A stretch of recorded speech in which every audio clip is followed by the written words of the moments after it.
This page is the front cover of N64 Magazine, looks like issue 47 from November 2000.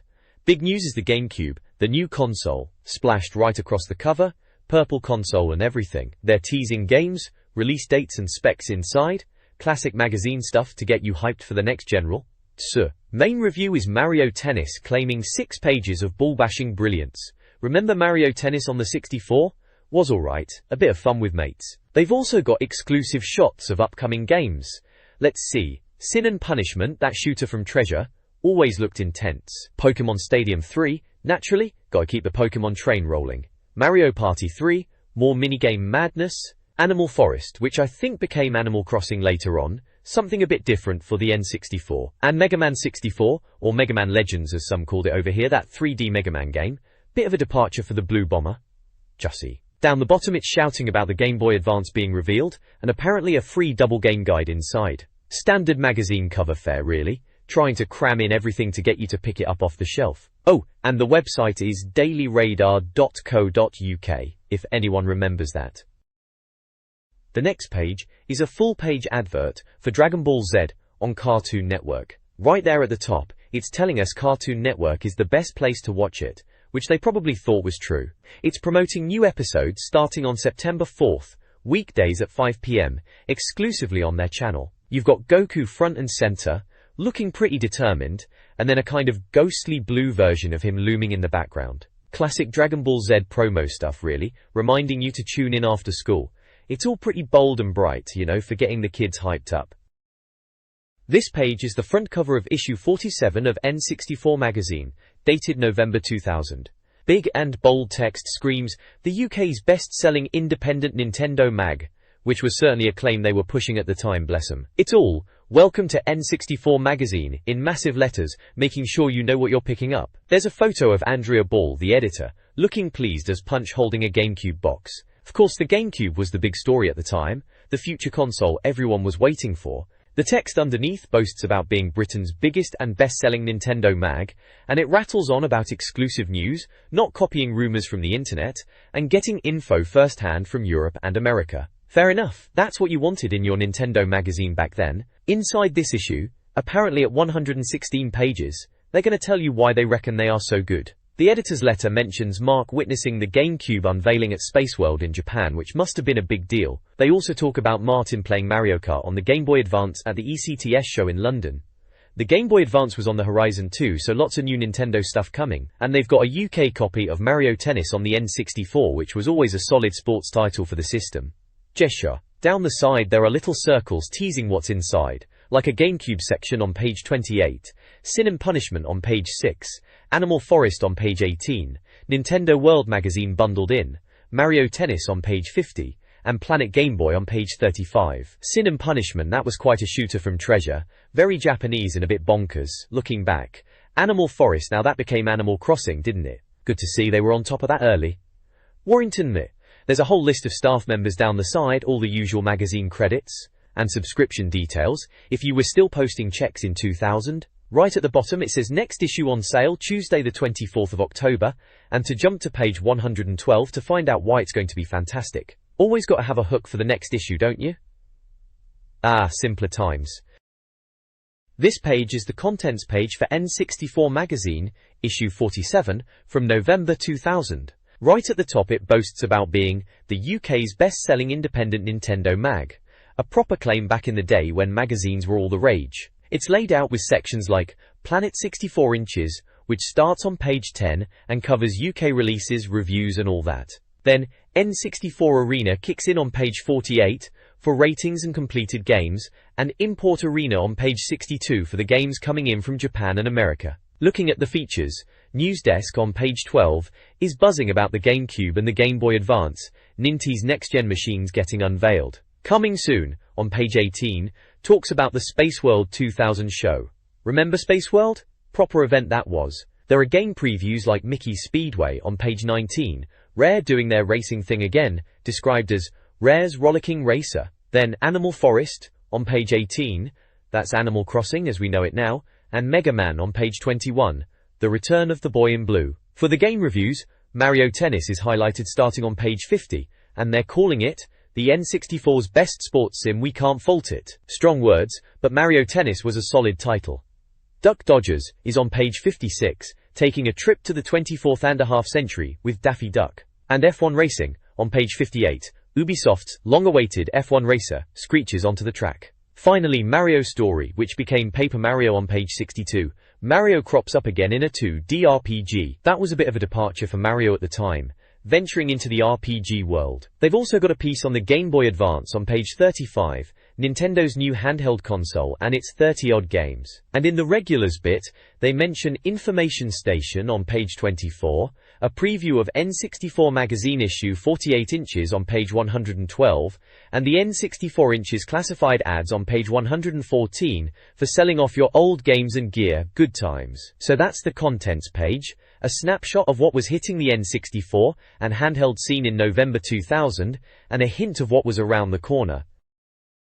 This page is the contents page for issue 5 of the magazine, November 2000 issue. Right then, it's all about a future look at what's coming to the N64, which is a bit late in the day if you ask me, considering the GameCube is just around the corner, as hinted at on page 28. The main stuff here is a preview of Sin and Punishment, that bonkers treasure shooter.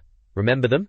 Proper arcade-style madness. Then there's Pokemon Stadium 3, well, it's actually Pokemon Stadium 2. In reality, they've got it wrong already. Apparently it has 100 new Pokemon, which is loads more of those pocket monsters, eh? And Mario Party 3, another one already? Seem to be churning those out like there's no tomorrow, promising over 60 minigames this time. Blimey. Elsewhere, there's the usual Club 64 mailbox, where readers get to moan and groan about stuff, and a how-to guide on Pokemon Snap. Bit late for that one now, isn't it? Then Mario Party 2 gets a guide, again feeling a bit behind the times with Part 3 just around the corner. Tips extra for game hints, Dr. Kit's Game Clinic for the usual gaming advice, Game On, which is reader-submitted stuff, I'm the Best, Skill Club Millennium, a directory, back issues and subscriptions, and finally the Innovation Catalogue, which is about Nintendo's weird inventions. Sounds intriguing actually, that last one. Page numbers are helpfully listed for all this gubbins. Right, let's see what's inside then. This page is all about a first look at some big new N64 games coming out. Blimey, takes you back. Right at the top they're shouting about Sin and Punishment, Nintendo's new shooter apparently, and they're giving it a big score of 6 out of 10 in anticipation. Not bad for a first look. Then there's Pokemon Stadium 3, getting an 8, more monsters, bigger battles they reckon, which is probably what you'd expect. And then Mario Party 3 inches with a 10, saying it's the latest shots of Mario's next party game. They're really pushing these party games back then, weren't they? For Sign and Punishment there's an INFO burst bit, saying it's from Nintendo. A 256 megabit card, 1 to 4 players, Rumble Park and Expansion Park are yes but no controller or transfer park. Japan's getting it in October, but UK and US are TBA, typical. They've slapped 5 red blobs as an anticipation rating, so they're clearly keen. Looking at the screenshots for Sign and Punishment, they're saying some of the baddies are colossal, and that waves of enemies drop from the sky. Another bit says big hits give you time and health, but don't get too close to the explosion. Sounds intense, doesn't it? Huh? The writing says it's called Tsumita Batsu, Chikyu no Keishusha for the Japanese, and it's from Treasure, who made Go! Troublemakers. They're saying it's like Jet Force Gemini at first glance, with 2 main characters, Saki and Iran, both around 16, but they go on about how it's got its own style, scrolling towards you like in Lilac Wars Star Fox 64 to us, and you blokes in America side, scrolling 2D bits, even ripping off Time Crisis, with shield cops chucked at the screen, and one-on-one sword fights. Blimey, sounds like they've thrown everything at it. The reviewer is well impressed, saying they're praying to the god of every known religion it gets released over here. Bit dramatic in it. But yeah, Sin and Punishment. Sounded like a proper surprise at the time. This page is all about Sin and Punishment, which was a bit of a hidden gem for us N64 owners back in the day. It's previewing the game and really hyping up the visuals. They're saying the first level is already offering some of the best graphics on the N64, and then it supposedly gets even better, which is quite a claim. They're banging on about the enemies like flying locusts, massive mosquitoes, and train-sized moths, which sounds pretty bonkers. Apparently these bug things move in V formations in the sky, and there are bizarre human-insect hybrids. They mention destructible scenery, giant ocean liners, and laser-spitting aliens, so it sounds like proper chaos. The article points out the camera angles are dynamic, and the crosshairs are spot on. like Perfect Dark, which is good praise. They're even saying the static screenshots don't do justice to the speed and intensity of the gameplay. There are bits about swiping flying lifts which they say feels quite sick, and mutated humans with pincer hands that need to be taken out. Apparently Saki and his mates are making their way to a train station in one section, which is top stuff, apparently. They are comparing it to Battle of the Planets, and saying Saki and Iran, whoever they are conquering evil genetically modified types. The visuals are very un-Nintendo apparently, with blood splatter and all that. They also mention it's got a 2-player coup and deathmatch mode, and it's on a big cartridge same size as Zelda, Ocarina of Time. They reckon Nintendo saved their best until last for the bosses, and say you'll need to teach UK N64 owners a lesson in how to play it. Overall, it sounds like they are proper impressed with Sin and Punishment's visuals on the N64, and think it's going to be a bit special. This page is all about the latest look at Pokémon Stadium Gold and Silver for the N64. Remember the first one? This article is saying this new version boasts some cracking animation on the Pokémon, and the backgrounds are far more varied and detailed, which is a relief. Because the first one, while good, was a bit basic visually, wasn't it? They reckon there are almost twice as many monsters to train and battle, a massive 251, which is every single one from the first 2 generations. Mad, isn't it? Apparently, each Pokémon has loads of new attack animations, and the on-screen action is slicker than ever, giving it a very polished feel. Burnton. They're banging on about the transition between attacks being improved as well, which was a bit clunky in the original, so that's good to hear. They're also promising a ridiculous array of minigames, tweakable options and hidden extras, so it sounds like it's going to be a proper meaty package. Warrington Norsa. There are a few screenshots showing off battles. You can see Lugia, that massive legendary Pokémon, and they mention it's from the Gold and Silver intro sequence. There's another pic showing off Bakufan, which is Typhlosion to us and you, and they're hoping his flaming collar gives him an edge. And check this out, there's even a screenshot of Celebi. Celebi actually officially the world's rarest Pokémon. Apparently at level 100, this tiny green fairy will be unbeatable. Settable. Down the bottom is an info burst bit confirming it's from Nintendo, on a 256 megabit cart, supports 14 players, no control expansion or rumble pack needed, but transfer pack is yes for trading and battling your Game Boy Pokémon, I expect. Release date for the US and UK is TBA, but Japan is getting it in December. And look at that 5 out of 5 anticipation rating.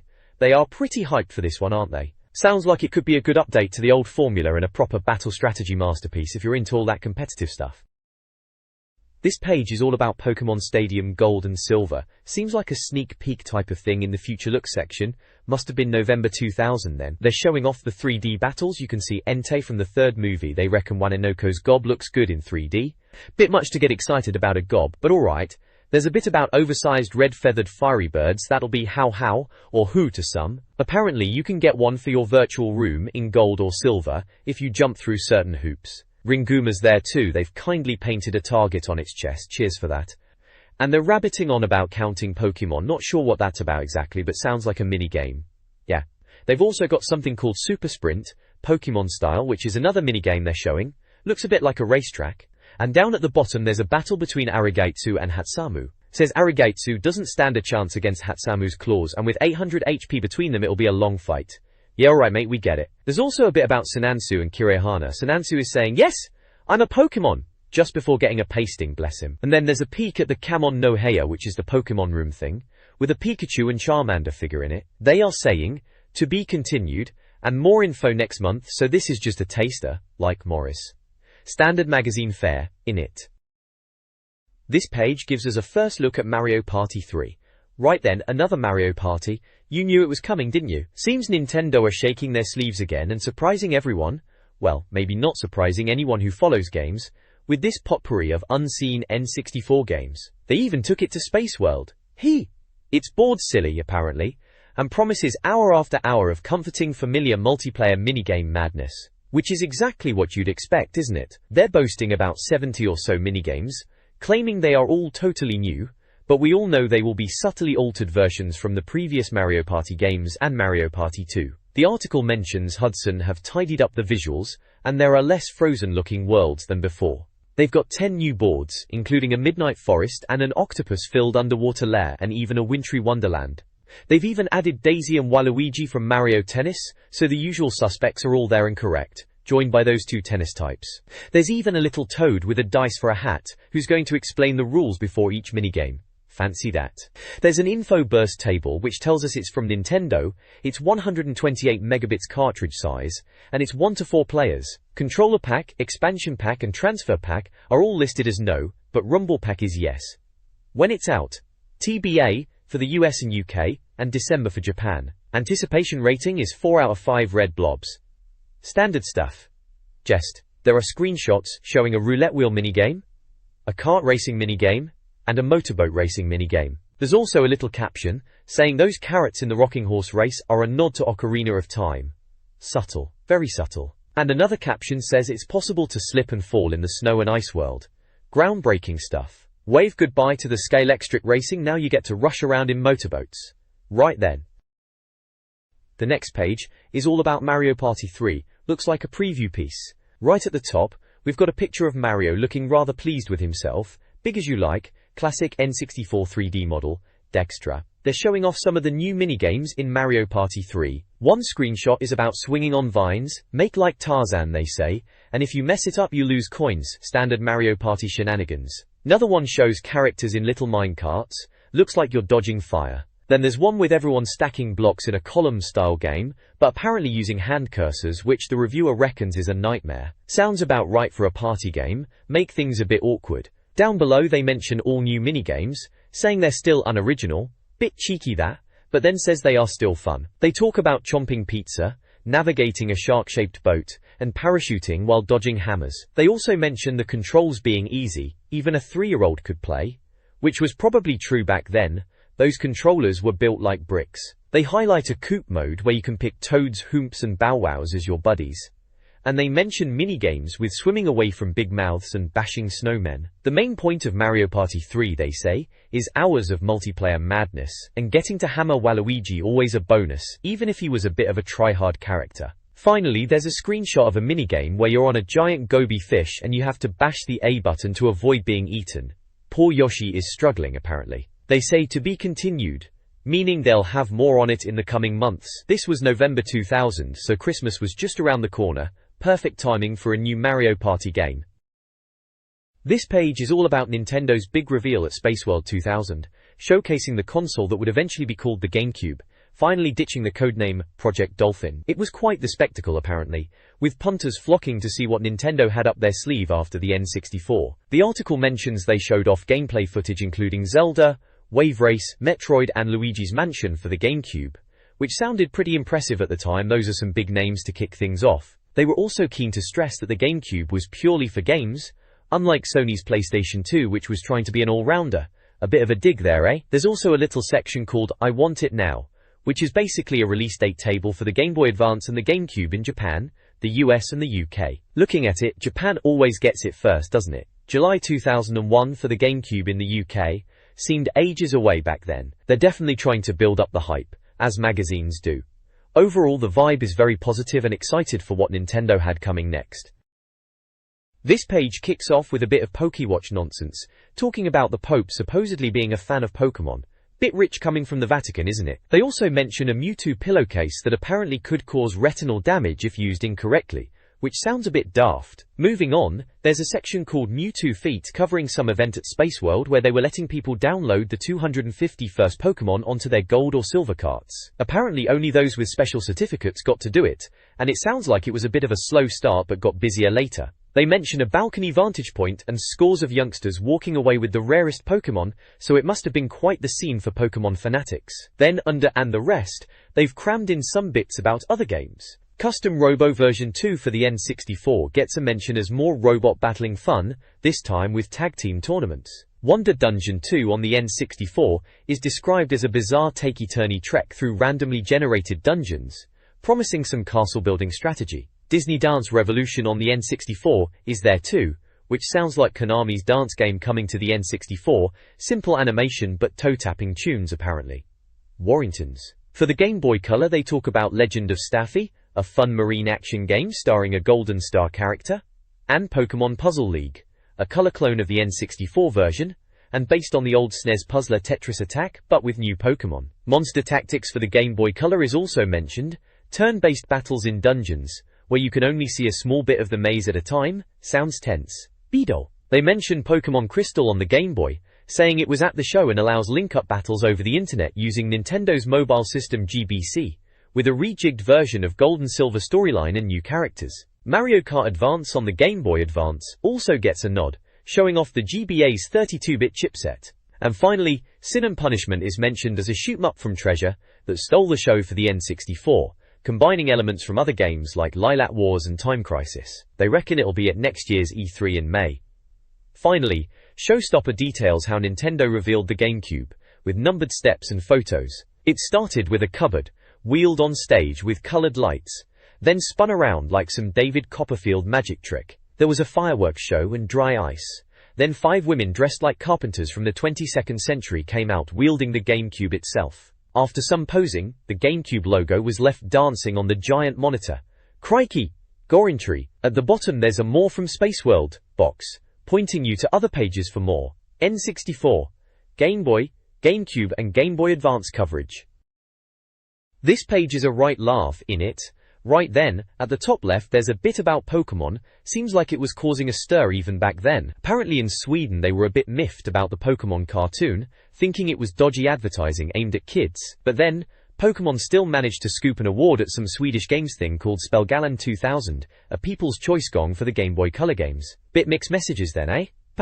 Worry. Next to that, still on Pokemon, there's a chuckle about voice recognition in the games. Apparently Pikachu was having a hard time understanding British accents. They were struggling to get the voice recognition working properly for the UK version, with phrases like, "Oi mate, where's me custard creams?" being completely lost on the poor little electric mouse. Good stuff. Down below there's a big piece about the Joytech Design Challenge 2001. Joytech, they made all sorts of controllers and bits for consoles back in the day. This was a competition for students to design new gaming peripherals for the next-gen consoles, like the GameCube, PS2, and Xbox. They were after anything, from joypads to light guns. The winner got to have their design actually made in Hong Kong, and got to work with proper design bods for a year. Pretty decent prize for a student. It was only open to UK uni students doing product design degrees though. You had to be quick, applications by October and designs by April 2001. Then over on the right, there's an update on the UK Console Championship, the Bond-themed one. Sounds like the regional heats were done and dusted, and the final was going to be in London. They bigged it up like a proper frag fest. Bond Carnage they called it. Bit dramatic. They mention a couple of winners from the heats, Robert McGinty and Jason Eggington. The final was going to be at Live 2000 at Earl's Court in September. They reckon it'll be a blood-stained tuxedo affair. Very N64 Magazine humour that. This page is all about the latest must-have Pokemon gear, you know, for showing off at school. First up is a Pikachu backpack, described as a large fluffy yellow object.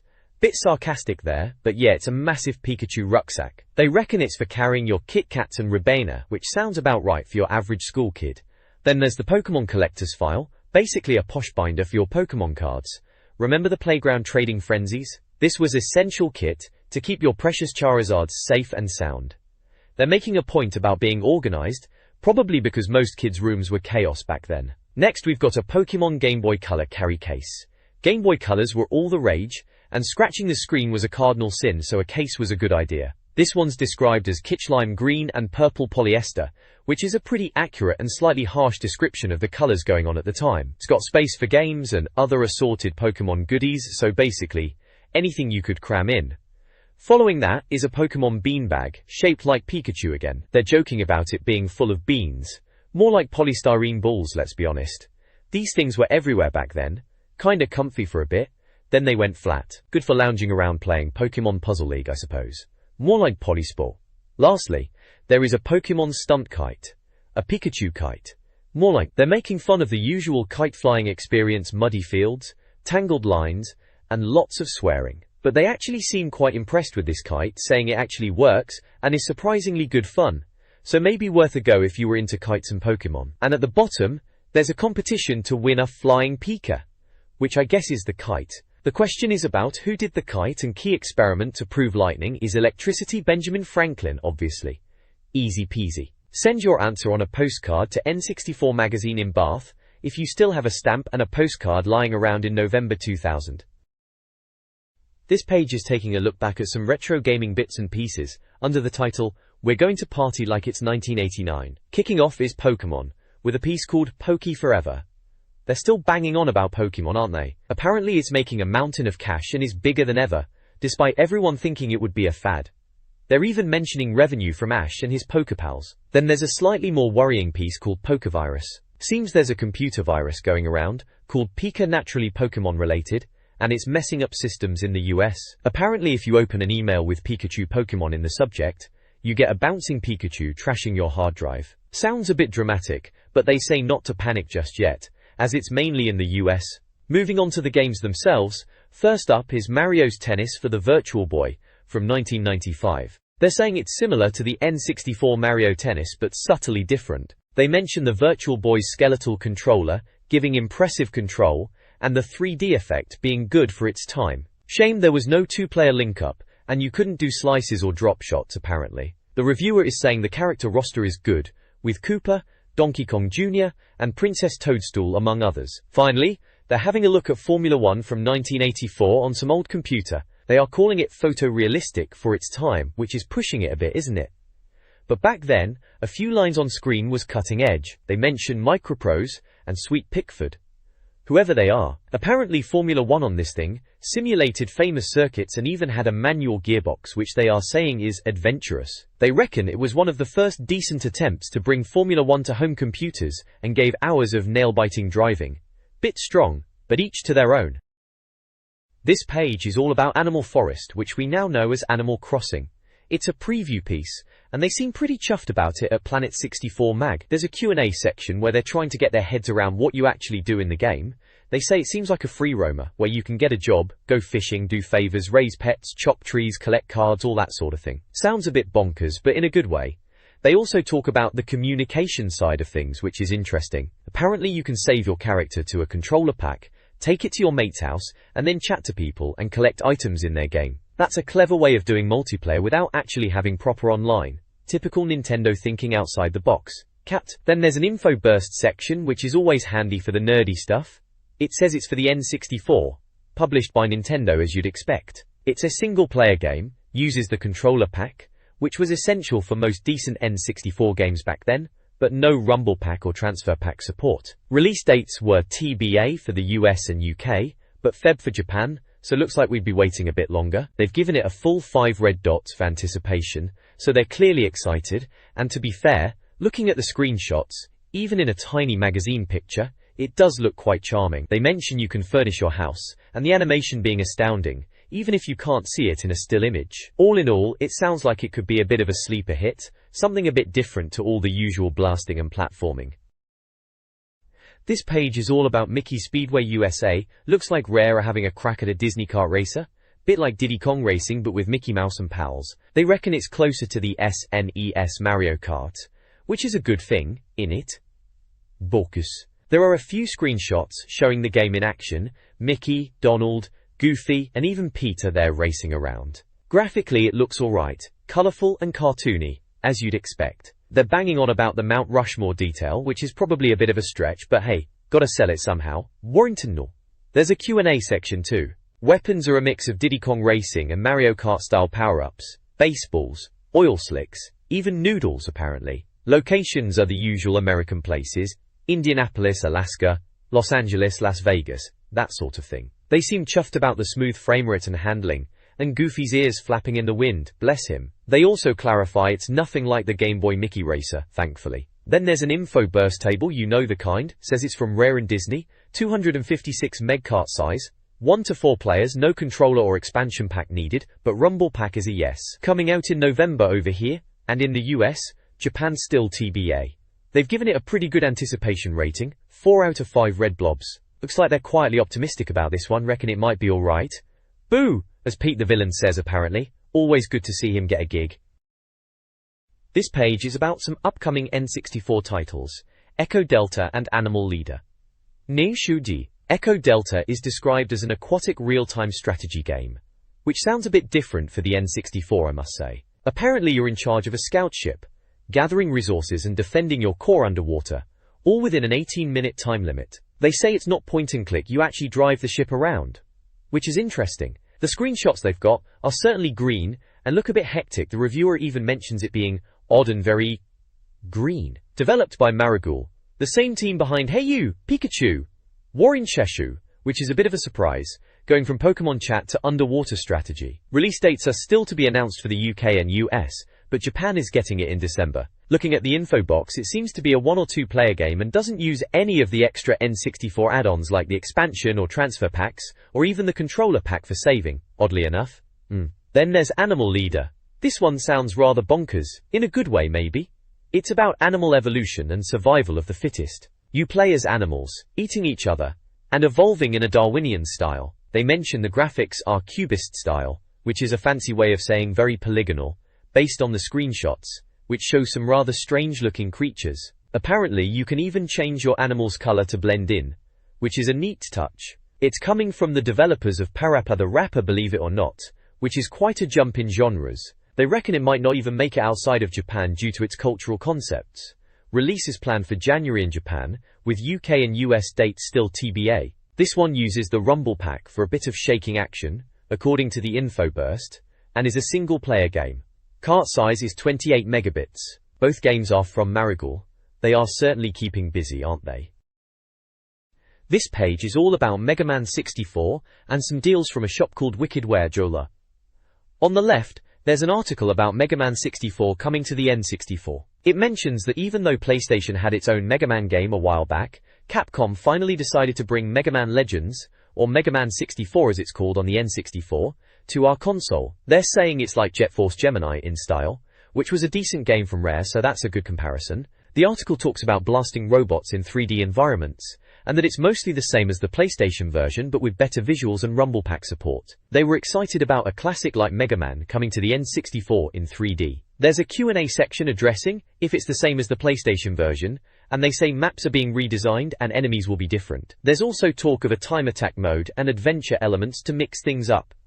Then there's a little info burst box with details like Capcom being the publisher, the game being on a 128 megabits cart, 1 player, and controller pack support. Release dates are just TBA for US, UK and Japan, so typical then, could be ages away. Count. On the right side, there's an advert for Wickedware. They're flogging Pokemon Snap for £37.99, which seems alright, and a limited edition Pikachu Nintendo 64 for £84.99. Those Pikachu consoles were a bit much, weren't they? Underneath there's loads of N64 games listed for sale like Banjo-Kazooie, Donkey Kong 64, Earthworm Jim 2, F-Zero X, GoldenEye, Jet Force Gemini, Mario Golf, Mario Kart, Mario Party, Mischief Makers, Paper Mario, Perfect Dark, Pokemon Puzzle League, Pokemon Stadium, Rayman 2, Ridge Racer 64, Star Wars Rogue Squadron, Super Smash Bros, Turok 2, Wave Race and Zelda Ocarina of Time. Loads of decent games there, most of the big hitters really. Then there's a section for Game Boy Color, with Pokemon Yellow and Red or Blue for £58.99 with adapter, or add £2 for a rechargeable battery pack, tempting for the young'uns I suppose. There's also Game Boy accessories like Action Replay and Rumble Packs, and even licensed Nintendo soft toy beanies. They were everywhere back then. Prices are apparently subject to change, so you had to phone to check. Standard magazine ad stuff really, but good to see a decent game like Mega Man 64 being previewed. This page is all about upcoming N64 titles, looks like a preview section. Borrington. First up is Eternal Darkness, which they're calling Eternal Nightmare. Catchy title. They're hyping it up as a proper scary game, saying it's gonna give you nightmares. Seems like Silicon Knights, the developers, are going for a mature rating. They're not holding back on the gore and insanity sequences. It's an interesting concept, moving through time from the Holy Roman Empire to modern days, and you'll be wielding different weapons across history. They mention a Call of Cthulhu vibe, which is intriguing, tapping into that Lovecraftian horror. Should be good. It's slated for 2001, and sounds like it will need all the memory they can cram onto the cartridge, 256 megabits it says here. They are comparing the moments to Zelda but with a darker edge. That's a bold claim. They reckon it's gonna be proper scary. And they are teasing a Resident Evil vibe. Paul Daniels, the magician, would be proud apparently, a bit of a strange reference that. Dolt Korra.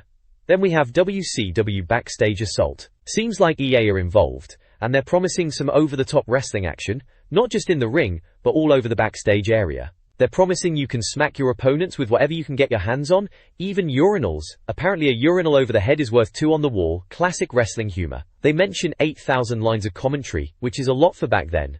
It's due out in autumn, so not too far off. Sounds like a bit of silly fun for wrestling fans. A bit different from the usual ring-based games, they are definitely aiming for the humor and over-the-top violence. They're showing off some screenshots of backstage brawls, looking a bit rough around the edges visually, but the gameplay concept sounds decent. This page in N64 Magazine is all about previews, and front and center is Banjo-Tooie. Seems like there's been a bit of a delay, pushing it into next year, typical isn't it? But the magazine folks have been to the ECTS show, and they reckon it's going to be worth waiting for, calling it an absolute stunner. They're banging on about the massive levels and loads of moves, saying it's a must-have. Apparently, from what they've played at ECTS, there's more character interaction than the first game. They've got some screenshots showing off the graphics which do look pretty decent. One bit mentions special pads for swapping characters, and they're quite taken with a little dino character and its facial animations. There's a Q&A section where they're talking about how it's more of the same, only bigger. They say it's reaching new heights of splendor, and the graphics and animation are top-notch. They also mention you can split Banjo and Kazooie up now, to access different areas, and even control Mumbo the Witch Doctor to use his voodoo magic. They're teasing that you might be revisiting areas from the first Banjo-Kazooie, like Watz's Cave and Gobi's Valley, and that you might be able to drop data from the cart into your N64 without a controller pack. Clever stuff if it works. Then there's a little info burst box, with details like the game cart size being 128 megabits, it's for 1 to 4 players, needs a rumble pack, and they're aiming for a 2001 release in the US, UK and Japan. Looks like they're pretty hyped about it based on the anticipation rating, all red circles, maximum hype. Roo. Down at the bottom in an ear to the ground, they're talking about a few other bits and bobs. Looks like Mother 3, the HAL-developed RPG, has been cancelled. Apparently Shigsy is saying, the work will be moved to GameCube, but sounds like a bit of a disaster after all that time. Spider-Man, the platformer from the Tony Hawk's skateboarding lot, might not be coming to the UK, which is a shame. And Zelda, that 64DD add-on for Ocarina of Time, is apparently finished but unlikely to be released. They reckon with Majora's Mask being so good, maybe Zelda won't be missed too much. Lastly, over in the States, there are fewer copies of Ogre Battle 64 than expected. They saw Ultimate War on sale in Tokyo for just £1.50. Crikey, bargain. They're also mentioning the Nintendo Disk System problems messing with Setta's plans for Ultimate War, which was originally supposed to be on the 64DD. This page is all about the Nintendo GameCube reveal. Proper exciting stuff back then. Mark Green's written it up, calling it Tomorrow's World, very futuristic, in it. He's saying it's been a long wait since the N64, which it had, and they finally showed off the GameCube, or Project Dolphin as it was called before, in Tokyo in August 2000. First up, they're talking about the memory cards, or DIGICARD as they're calling them. Apparently they're 4 megabits, which is loads bigger than the old N64 controller packs, like 16 times bigger apparently. And with some adapter thing, you could even use these new SD memory cards, bumping it up to a massive 64 megabytes. Sounds like a postage stamp, but holds loads of data, fancy that. BB, you, also, DG, BA link up, which is a clever idea. You plug your Game Boy Advance into the GameCube controller port with a cable. Apparently, games can use the GBA screen for extra bits like secret messages, maps, or stats for each player. Sounds alright, though they do point out you're stuck using the GBA's DPAD and buttons, which is a bit limiting for proper GameCube control. Lastly, they mention the controller ports, which are slightly smaller than the N64 ones, but still the same shape. And good news, there are 4 of them, which they say is for maximum multiplayer fun. They even have a little dig saying, eat your heart out, PlayStation 2. Bit cheeky, but yeah, 4 ports is always good for a proper gaming session with your mates. This page is all about the GameCube, Nintendo's new console that everyone was yakking about back in 2000. They've finally given it a proper name after all that Dolphin and Star Cube nonsense. Looks like they're pushing the fact that it just plays games and nothing else, no DVDs or emails, just pure gaming. Good on them, I say. Warrington. First up, there's a bit about the carry handle. Apparently, it sticks out 30mm, which is handy for lugging it round to your mate's place. Saves messing about with shopping bags, I suppose. Then we have dimensions. They're pointing out it's not actually a cube, which is a bit of a laugh, isn't it? Smaller than you think. About the size of 10 CD cases. Compact then. Medium is about the discs. Goodbye cartridges, hello mini DVDs. They're 80mm GameCube optical discs holding 1.5 gigabytes, smaller than a DVD but still loads bigger than Ocarina of Time, apparently. They're making a point that it won't play DVDs or CDs, which is a bit of a downer if you ask me, but they reckon Panasonic might be doing a DVD player that plays GameCube discs, so maybe not all bad. Chua. TV socket is just saying you need a digital input telly, which most people probably didn't have at the time, to be fair. Online is interesting. They're talking about online gaming, which was still a bit of a novelty for consoles back then. They're hedging their bets a bit, saying it's for 4-player fun, but they've got serial ports and adapters for modem and broadband, for frighteningly fast internet, and a mysterious high-speed port for linking consoles together. Sounds a bit vague but promising. Color is about the colors the GameCube will come in. Purple, pink, black, silver and white. All with a glowing orange light on the disc lid. Fancy. Then there's GameCube Speak, which is all the techie stuff, ADPCM for sound, alpha blending for see-through effects, bandwidth for memory speed, bilinear filtering for making things look less blocky in the distance, CAV for disk access speed, copper chip tech made by IBM, data transfer speed of 25 megabits per second, fast enough to load Super Mario 64 in 2.5 seconds apparently. Blimey. Flipper is the graphics chip name, linking back to Project Dolphin, and Gecko is the IBM chip nickname. All a bit nerdy, but good to know it's got some grunt. Lastly, GameCube the demos. They're showing screenshots from some demos featuring Luigi, Link, Pokemon, and Samus Aran. Looks like they had a demo reel, starting with Meowth on an organ, then Meowth with an axe, then some Squirtles, Electabuzz, and Meowth's party at the end. Bit of a weird selection to show off the power of the GameCube, but alright. And that's the page done. This page is all about the new GameCube controller, and blimey, it's a weird looking thing, isn't it? Nintendo are trying to redefine the gamepad again, as they always do. Apparently they're calling it typically revolutionary. Right then, the article talks about the shoulders, the L and R buttons, which are supposed to be more analog now for your index fingers, good for racing games they reckon. Then there's the Z button, which is shifted to the top, and painted blue. Apparently it's going to be like an alternate fire button, which is fair enough. 2 prongs is about the controller losing the middle prong from the N64 pad, so it's just 2 now, which makes sense. The analog stick is where the D-pad used to be, and the D-pad has shifted to a more accessible location, whatever that means. Gesture. The start/pause button is being acknowledged as important for pausing games. Groundbreaking stuff there, Nintendo. The C-stick is the second analog stick, replacing the old C buttons. They say it's better for camera control, and games like Perfect Dark 2 will use the left stick for movement, and the C-stick for aiming. Sounds like a plan. The A button is described as a gigantic new main trigger, with the B, X and Y buttons positioned around it, making them easy to reach with your thumb. They're going for a meaty feel apparently.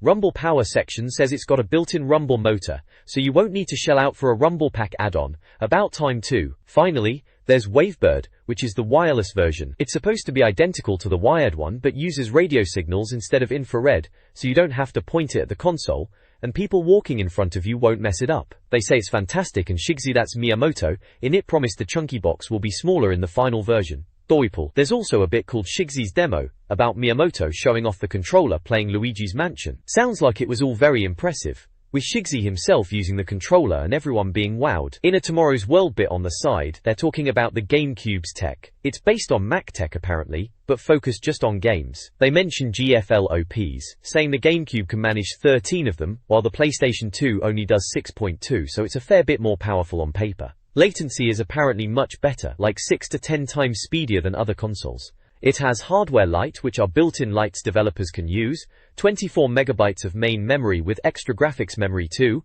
motion blur, polygons per second, which is loads better than the PS2, S3TC textures, and subpixel anti-aliasing for less jagged lines. There are some screenshots showing off Wave Race, then some stunts, Samus from Metroid Prime running from bugs, and Rogue Squadron on GameCube, with Luke Skywalker visible in the pilot's chair. They're really pushing the boat out with these graphics, aren't they? This page is all about the future of video games, looking at technical demos for the GameCube.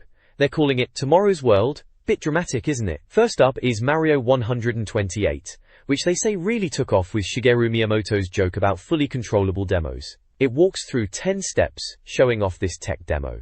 It starts with a basic 80s-style Mario made of blocks, then zooms out to show he's constructed from 128 colored blocks, and then bam! Suddenly there's loads of little Mario fellas scurrying around on a circular board, 128 of them in fact. Apparently, Shigsy himself, meaning Miyamoto I presume, created bumps and steep gradients for these yelping Marios to navigate, and even turns them invisible with black outlines at one point. Finally, all these little Marios get dumped off the board, which then turns into a pizza shape, and slots into a GameCube. Bit bizarre, but it's showing off the power of the new system. In it, Warranty. Next, there's some talk about Luigi's Mansion, saying it could well be on the GameCube, and they even point out Luigi's mustache flapping in the breeze. Fancy that detail. There's also a Meowth from Pokemon Stadium playing a guitar. Not sure what that's got to do with anything really, but it looks alright I suppose. They mention Metroid 2, saying it was probably FMV rather than in-game footage. But those bugs gave us the creeps either way. They're talking about how Nintendo are making it easier for developers to harness the power of the GameCube, and reckon Super Mario 64 will soon look as antiquated as Donkey Kong. Bold statement. Pakuk. Nintendo. Down below they have some screenshots from actual game footage they say. One is some spaceship thing with meaty explosions, another is some scenery, and then Zelda on the GameCube looks like a tense sword fight with Ganondorf, rendered in astonishing detail. They finish by saying this new generation of entertainment in the 21st century starts here, and the wait for the GameCube will be worth every second. Typical hype, but back then yeah we were all pretty hyped for the GameCube. This page is all about the upcoming Game Boy Advance, and blimey, it looks like Nintendo were about to shake things up again. They're saying they've sewn up the handheld market, which, let's be honest, they pretty much had with the Game Boy Color. But they weren't resting on their laurels, were they? First up, shoulder buttons. Just like the N64 controller, which was a stroke of genius, let's be honest. They say these are for hopping and firing weapons in Mario Kart Advance. Sounds good, more control is always welcome. Warranty. Then there's link up, chunky lead, apparently. 4-player action is mentioned, which is a laugh with these little screens, but still, good for a bit of a laugh with your mates. Card slot Game Boy Advance carts are different, but they can hold a fair bit more data, up to 256 megabits. They mention Ocarina of Time on the N64 for comparison, which shows the kind of scope they were aiming for. Game Boy and Color games still work though, thankfully, so your old library isn't useless.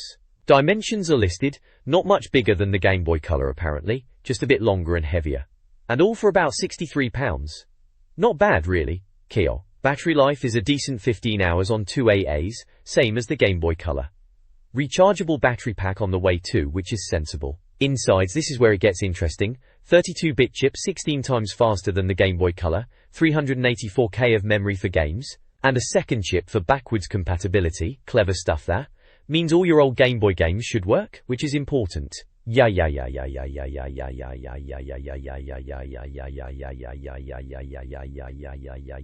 Buttons are the same size as the Game Boy Color, but with wider spacing between the D-pad and the A and B buttons. They reckon it's more comfortable to play. We'll see about that. Infrared wireless data exchange, just like the Game Boy Color. Nothing groundbreaking there, but useful for trading Pokemon, I suppose. Speaker just one, but it does stereo sound through headphones. Apparently it's decent quality for crunchy samples of Mario Kart 64 sound effects. Intriguing. Yee. Screen, 61mm across and 40mm high, with 32,000 colors. Widescreen LCD apparently, sharper and more colorful than the Game Boy Color. They're saying it uses tech from digital cameras. Sounds promising. A decent screen is key for a handheld. Mobile gaming. Right, this is a bit mad. Mobile adapter lets you hook it up to your mobile phone. Email other Game Boy owners. Download new levels, characters, even mini-internet. Madness, really. They demoed Pokemon Crystal with it, and there's mention of Pokemon Gold and Silver link-up for Japan only at this stage. They reckon it's likely to land in Blighty soon. We'll see if that ever took off properly, eh? And at the bottom are some screenshots of Zelda, a creepy-looking house which must be from Luigi's Mansion, and Luigi himself looking a bit startled by a chandelier. They're saying these show the quality of the final game. Looks alright, doesn't it? Definitely a step up from the old Game Boy. Exciting times for handheld gaming this was. This page is titled, Next Gen Natter. It's all about the upcoming Nintendo GameCube and it looks like a Q&A session with some Nintendo bigwigs after the Space World event. The panel includes Jim Merrick, the technical director from Nintendo of America, Satoru Shibata, head of Nintendo Europe, and David Gosen, the sales and marketing MD at Nintendo Europe. First question is about release dates for GameCube and Game Boy Advance.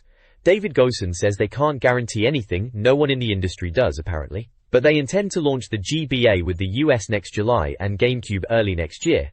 So still a bit vague then, eh? Deem.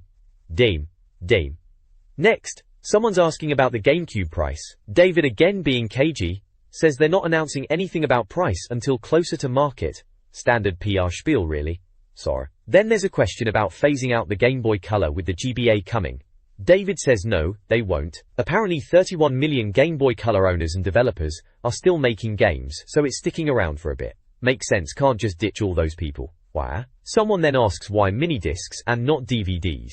Jim Merrick chimes in here, saying it's all about games, not a DVD player, and the mini-discs have better anti-piracy apparently. Interesting choice, those mini-discs, a bit odd even back then. Boricha. Next up, Panasonic making a DVD-compatible GameCube. Jim says that's still the plan and other companies will be able to manufacture GameCubes. Panasonic's machine will be released in Japan first, and they'll compete with Xbox and PlayStation 2, and they'll see how it sells. But Nintendo themselves will be focusing on the standard GameCube at first. So, a bit confusing, but sounds like there might be different versions of the GameCube. Jinduk. Marketing against competitors is the next question. David says they'll be the first to market with a games-only console. Specialist approach, basically saying if you want games, get a GameCube. Bit bold, isn't it? But fair enough. Then, modems for the GameCube. Jim says Nintendo has a long history of online stuff in Japan, and that they'll be involved with online gaming. Remember Nintendo dipping their toes in online stuff even on the SNES with things like stock trading, online banking, horse racing, that sort of thing. They say these past experiences inform how they will approach online gaming on GameCube. Developers signed up? David says over 24 and recruiting more at ECTS, expecting great stuff. They mention the N64 cartridges were expensive for publishers, and that DVD format is cheaper and helped push them to go that way. Finally, more GameCube info coming soon. David says they'll share information when the time is right, keeping things close to their chest in a competitive market, only revealing info when they feel their competitors can't benefit from it. Standard competitive talk really. There are some little captions with arrows pointing at images. One says, Shigsy plans to give Mario 128 away when GameCube's released, which is a bit of a joke referring to Mario 128 tech demo. Another one pointing to the panel photo saying, from left to right, Jim, Satoru and the delectable David Gozen. A bit of light humor there. Down at the bottom are some screenshots. One with candles flickering saying, the candles in the corner fluttered slightly. Next one is Luigi in a spooky mansion. Caption says, is this an actual game? Only time will tell. Guessing that's Luigi's Mansion then, everyone was excited about that one. Then, a screenshot of Joe Dark from Perfect Dark saying, Borrington Maim is a definite for GameCube, and another of Joe Dark saying, Warrington Maim, and she'll look as good as this rare mock-up. Then, a kaleidoscope image saying, the demo finished with a kaleidoscope of balls, sounds a bit odd out of context. Finally, the GameCube logo animation, Vicshaw, which morphed into the logo. Phew. Looks like they were showing off some tech demos and early game footage. Overall, this page gives a decent snapshot of what Nintendo was saying about the GameCube at the time. Lots of promises, but still quite a bit of mystery around it all. This page is the front cover of issue 22 from November 2000. Blimey, Game Boy Advance, remember that? Big news back then, wasn't it? They're calling it a first look at 33 stunning GBA games, and listing a few of them in a red circle. Mario Kart Advance, F-Zero Advance, Golden Sun, Silent Hill, yeah that's a weird one for Game Boy, Tactics Ogre, Kurukuru Kururin, Bomberman, and even Hello Kitty. Blimey, bit of everything in it. They're reviewing Pokemon Pinball on page 40, calling it the greatest pinball game ever. Bit strong that maybe they were easily pleased back then? And Harvest Moon 2 is on page 42, bigger and better than before apparently. There's a competition to win copies of Tweety and Daikatana. Now that was a disaster, wasn't it? And some other bits and bobs. Game Boy Gallery nasty. The Muties are here. Time to get ugly. No idea what that's about. And something about Andrea and Brad. Do we hear wedding bells? And world's first report from Bally's big date. Sounds like your typical magazine cover trying to grab your attention. Oh, and there's a picture of the Game Boy Advance itself. Looks a bit chunky now, to be honest. This page announces the Game Boy Advance, or GBA as we all came to call it, and it's a bit of a Welcome to Planet Game Boy vibe going on. The reviewer seems pretty chuffed with the new handheld, calling it a lovely piece of hardware, though they are a bit sarcastic about the color choices, especially that orange bumper, saying it looks a bit cheap. They are hoping for an Apple-style graphite color option. They mention Mario Kart Advance using the shoulder button for weapons, which was a bit different at the time. There's a picture of the GBA next to a Game Boy Color, and a mobile phone all connected up, hinting at the GBA's connectivity features. They joke you'll need deep pockets because it's a bigger bit of kit than the old Game Boy. Apparently this GBA is a big step up after 11 years of Game Boy, with online gaming and a mobile adapter thingy for games like Kurukuru Kururin, Golden Sun and Napoleon. Pokemon Crystal is also mentioned as launching soon. Warrington Doi. They reckon we'll still be getting some top-notch Game Boy Color games too, even with the GBA coming. name-dropping Donkey Kong Country and Tyrannosaurus Rex, saying they'll squeeze the last drops of power out of the old machine. Buenda, there's a win! Kemco double bill competition to win Tweety's high-flying adventure and Daikatana for the Game Boy Color. Remember Daikatana? Bit of a Marmite game, that one. Finally, there's a quiz question, asking what type of bird miners used to use to detect poisonous gases, with options bald eagle, albatross, or canary.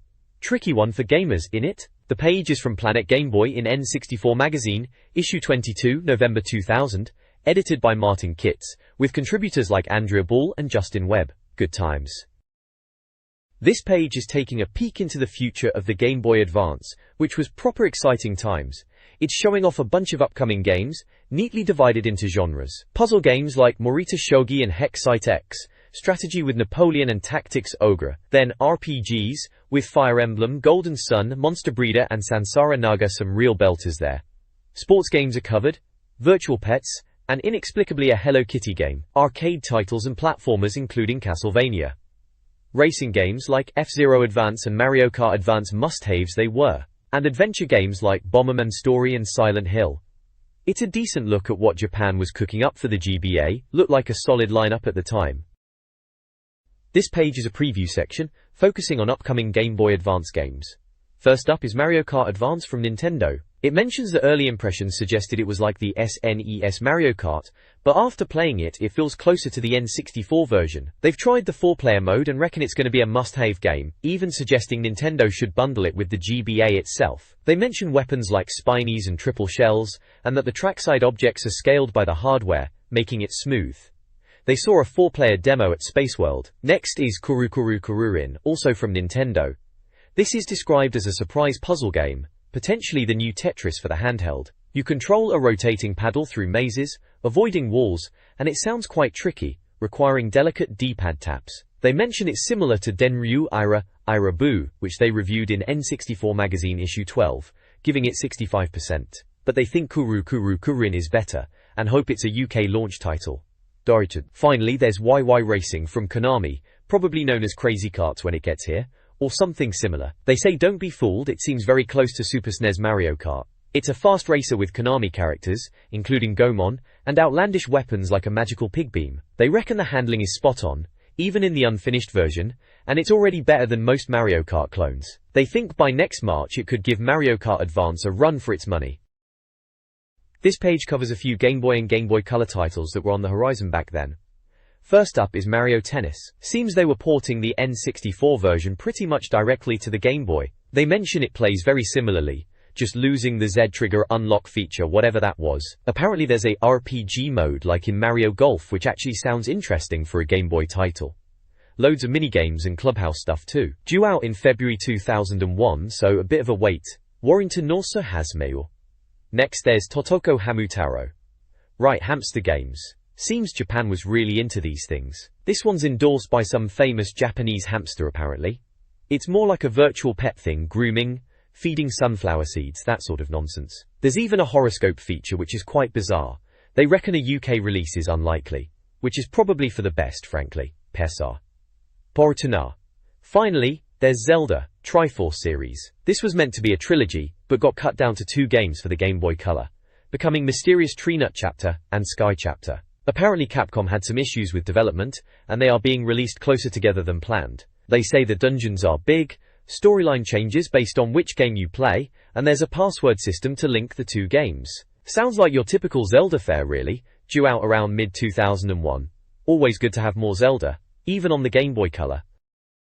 This page is a review of Pokemon Pinball on the Game Boy, scored a respectable 4 stars, so well worth a look. This is an excellent title according to the magazine's Ultimate Buying Guide. They reckon it's a decent game. It mentions it took 18 months to arrive after the Japanese version, which sounds about right for those days. They reviewed the Japanese version in PGB/5, whatever that was, and still rate it highly. Now the proper UK version is here. They seem pretty chuffed with it, saying it could be one of the best video pinball games you could buy. The review talks about the tables, which are red and blue tables. Red table is apparently the harder one, especially getting into catch-em mode. Blue table is supposedly easier, with 2 tight loops and a magnetic arrow thing in the middle. They prefer the blue table. The review also mentions the Pokédex, which is the goal of the game, filling it up with 151 monsters. Sounds like classic Pokemon Collect-em-all gameplay, but in pinball form. Then there's a featuring section highlighting gameplay elements. Pikachu at the side of the table can zap the ball. Slots are about lighting up cave in the gutter lanes for prizes. And upgrades are about lighting up lights above the bumpers to level up your Pokeball and get bigger score multipliers. All sounds fairly standard pinball stuff mixed with Pokemon bits and bobs. Overall, they seem to think it's a good job, especially for Pokemon fans. This page is all about Pokemon Pinball on the Game Boy Color. Seems like a review. It's got a section called Mutate and Survive, which is about evolving your Pokemon in the game. Apparently some Pokemon can only be obtained by evolving basic ones. Bit of a grind, but that's Pokemon for you. They're showing you how to evolve them on the pinball table. Looks like you gotta hit certain targets and loops. You have to do this to evolve monsters like Ekans into Arbok, or Spearow to Fearow, and so on, the usual suspects. Then there's a section on bonus games. Seems there are 4 bonus tables in the game, and they're highlighting 2 of them. One is the Meowth stage, where you knock coins off Meowth's head, classic. The other is the Diglett stage, where you have to knock out all the Diglets. Sounds a bit like whack-a-mole but with pinball. They mention it's quite awkward because they are close to the flippers. Typical pinball table trickery. Overall, seems like they are saying Pokemon Pinball is a decent handheld game. Good for killing time on your Game Boy, especially if you are into collecting all the Pokemon, which everyone was back then, wasn't they? This page reviews Harvest Moon 2 for the Game Boy, and blimey, they're laying it on thick, calling it a prince among farming games. Sounds a bit much, doesn't it? But back then, Harvest Moon was a pretty big deal, especially after that whole kerfuffle with Harvest Moon 64 being cancelled over here. They reckon this Game Boy version is the next best thing, which is high praise indeed. The review talks about turning your wasteland farm into a proper green pasture, battling weeds constantly, all that typical Harvest Moon stuff. They do say this one's got more to it than the previous one. Bigger map, forests, lakes, even a town with a library. Fancy that. Apparently there's fishing and bug catching too. Sounds like they've really packed it in for a Game Boy game. Warren too. They've got little sections on different bits of the game, like moonshines, which seems to be features they don't want to spoil. There's talk about bonus games like Mole Bash, and fishing being important for earning cash. The map's bigger, which is always good, and the menus let you check on your animals and inventory. All standard stuff really. The town is supposed to be more like the N64 version, with shops and wandering characters. And they even mention strange chat-up lines. Cheeky. Overall, it's a glowing review. They've slapped a 5-star rating on it, and called it an essential purchase. Bit keen maybe, but Harvest Moon did have a certain charm, didn't it? Easy to lose hours to those games, I recall. This page is a review for Legend of the River King 2 on the Game Boy, and blimey, it got a stonking 5 out of 5. It's all about fishing, just like the original River King game back on the SNES, or should I say SNES. Apparently the fishing is the same. You pick your gear, bait your hook, and wait for a fish to take a fancy to your offering. Reel it in slow and steady. The review reckons the story is about the mountain god and the sea god nicking the heaven jewel and splitting it, which isn't good news for the local fishing industry naturally. Earthquakes and tidal waves are the order of the day, and it's down to you, as one of 2 fish-crazy kids, to sort it out. You've got to find pieces of the heaven jewel and tackle the River King himself. Catching bigger and better fish is the way to earn cash for better gear. It sounds like there's loads of quests in this game, and you have to chat to everyone to get clues and quests to move the story along. Flower collecting, bug catching and fried tofu are mentioned as examples, and apparently, there's even a quest where an old woman wants you to get green grasshoppers for her grandson's lunchbox, bless her. There are 2 routes into the River King's domain, depending on which kid you pick at the start, changing the characters, landscapes and fish you can catch. The screenshots show off some typical Game Boy screen action with fishing gameplay, dialogue boxes, and some of the charming pixel art. One mentions a cat being beaten up, another about ogres and fried tofu, and another girl pretending to have an upset stomach. Quirky stuff indeed, very Japanese. They reckon you can even link up with Harvest Moon 2 to unlock secrets by trading rare flowers and fish. All in all, it sounds like a top-notch Game Boy adventure. Proper lovely. This page is all about getting arty with your Game Boy camera. Blimey, who knew you could do that? It's called Art Class, and they're showing off some reader submissions where folks have used Game Boy camera snaps to make funny pictures. There's one called Shearer, which is a picture of, well, someone who looks a bit like Alan Shearer, the famous Newcastle player, with a grainy Game Boy camera face stuck on top. They reckon it could be a fake photo from the telly. Then there's Brad, looks like Brad Pitt, again with a Game Boy camera face, this time on a woman in a fancy dress at the beach. They're joking that she's hypnotized by Ms. Ball's charms. Bit cheeky that. Apparently this art class thing started after they ran a piece in issue 37 about cool Game Boy camera tricks. Someone called Colin Dodd sent in this idea to use Game Boy camera pictures as stickers. Bit of a laugh, isn't it? They say it's dead easy, just stick your Game Boy snaps on other pictures and you're away. Agog. Right at the top, there's a bit asking readers to send in their own amazing Game Boy camera tricks. If you do, you might get a free N64 pin badge. Sounds alright. They want tips sent to Art Class, Planet Game Boy, N64 Magazine, at some address in Bath. Good luck to anyone trying to find that place now. This page of Planet Game Boy is chock full of tips and codes, just what you needed back then when the internet wasn't quite as helpful. First up, we've got level codes for Turok 3, Shadow of Oblivion. Remember Turok? Rampaging dino hordes indeed. A bit of a step down from the N64 originals if you ask me, but still fun for some mindless blasting. Then there are Yoda Stories passwords, for those who were struggling with young Skywalker's training on the Game Boy Color. Probably needed those if you were going for enlightenment in that quirky little Star Wars title. Moving on, we have an egg type section for Azure Dreams. That was a slightly odd but charming RPG, wasn't it? This guide's got you covered on what monsters hatch out of which egg, handy for anyone who bothered to get into that.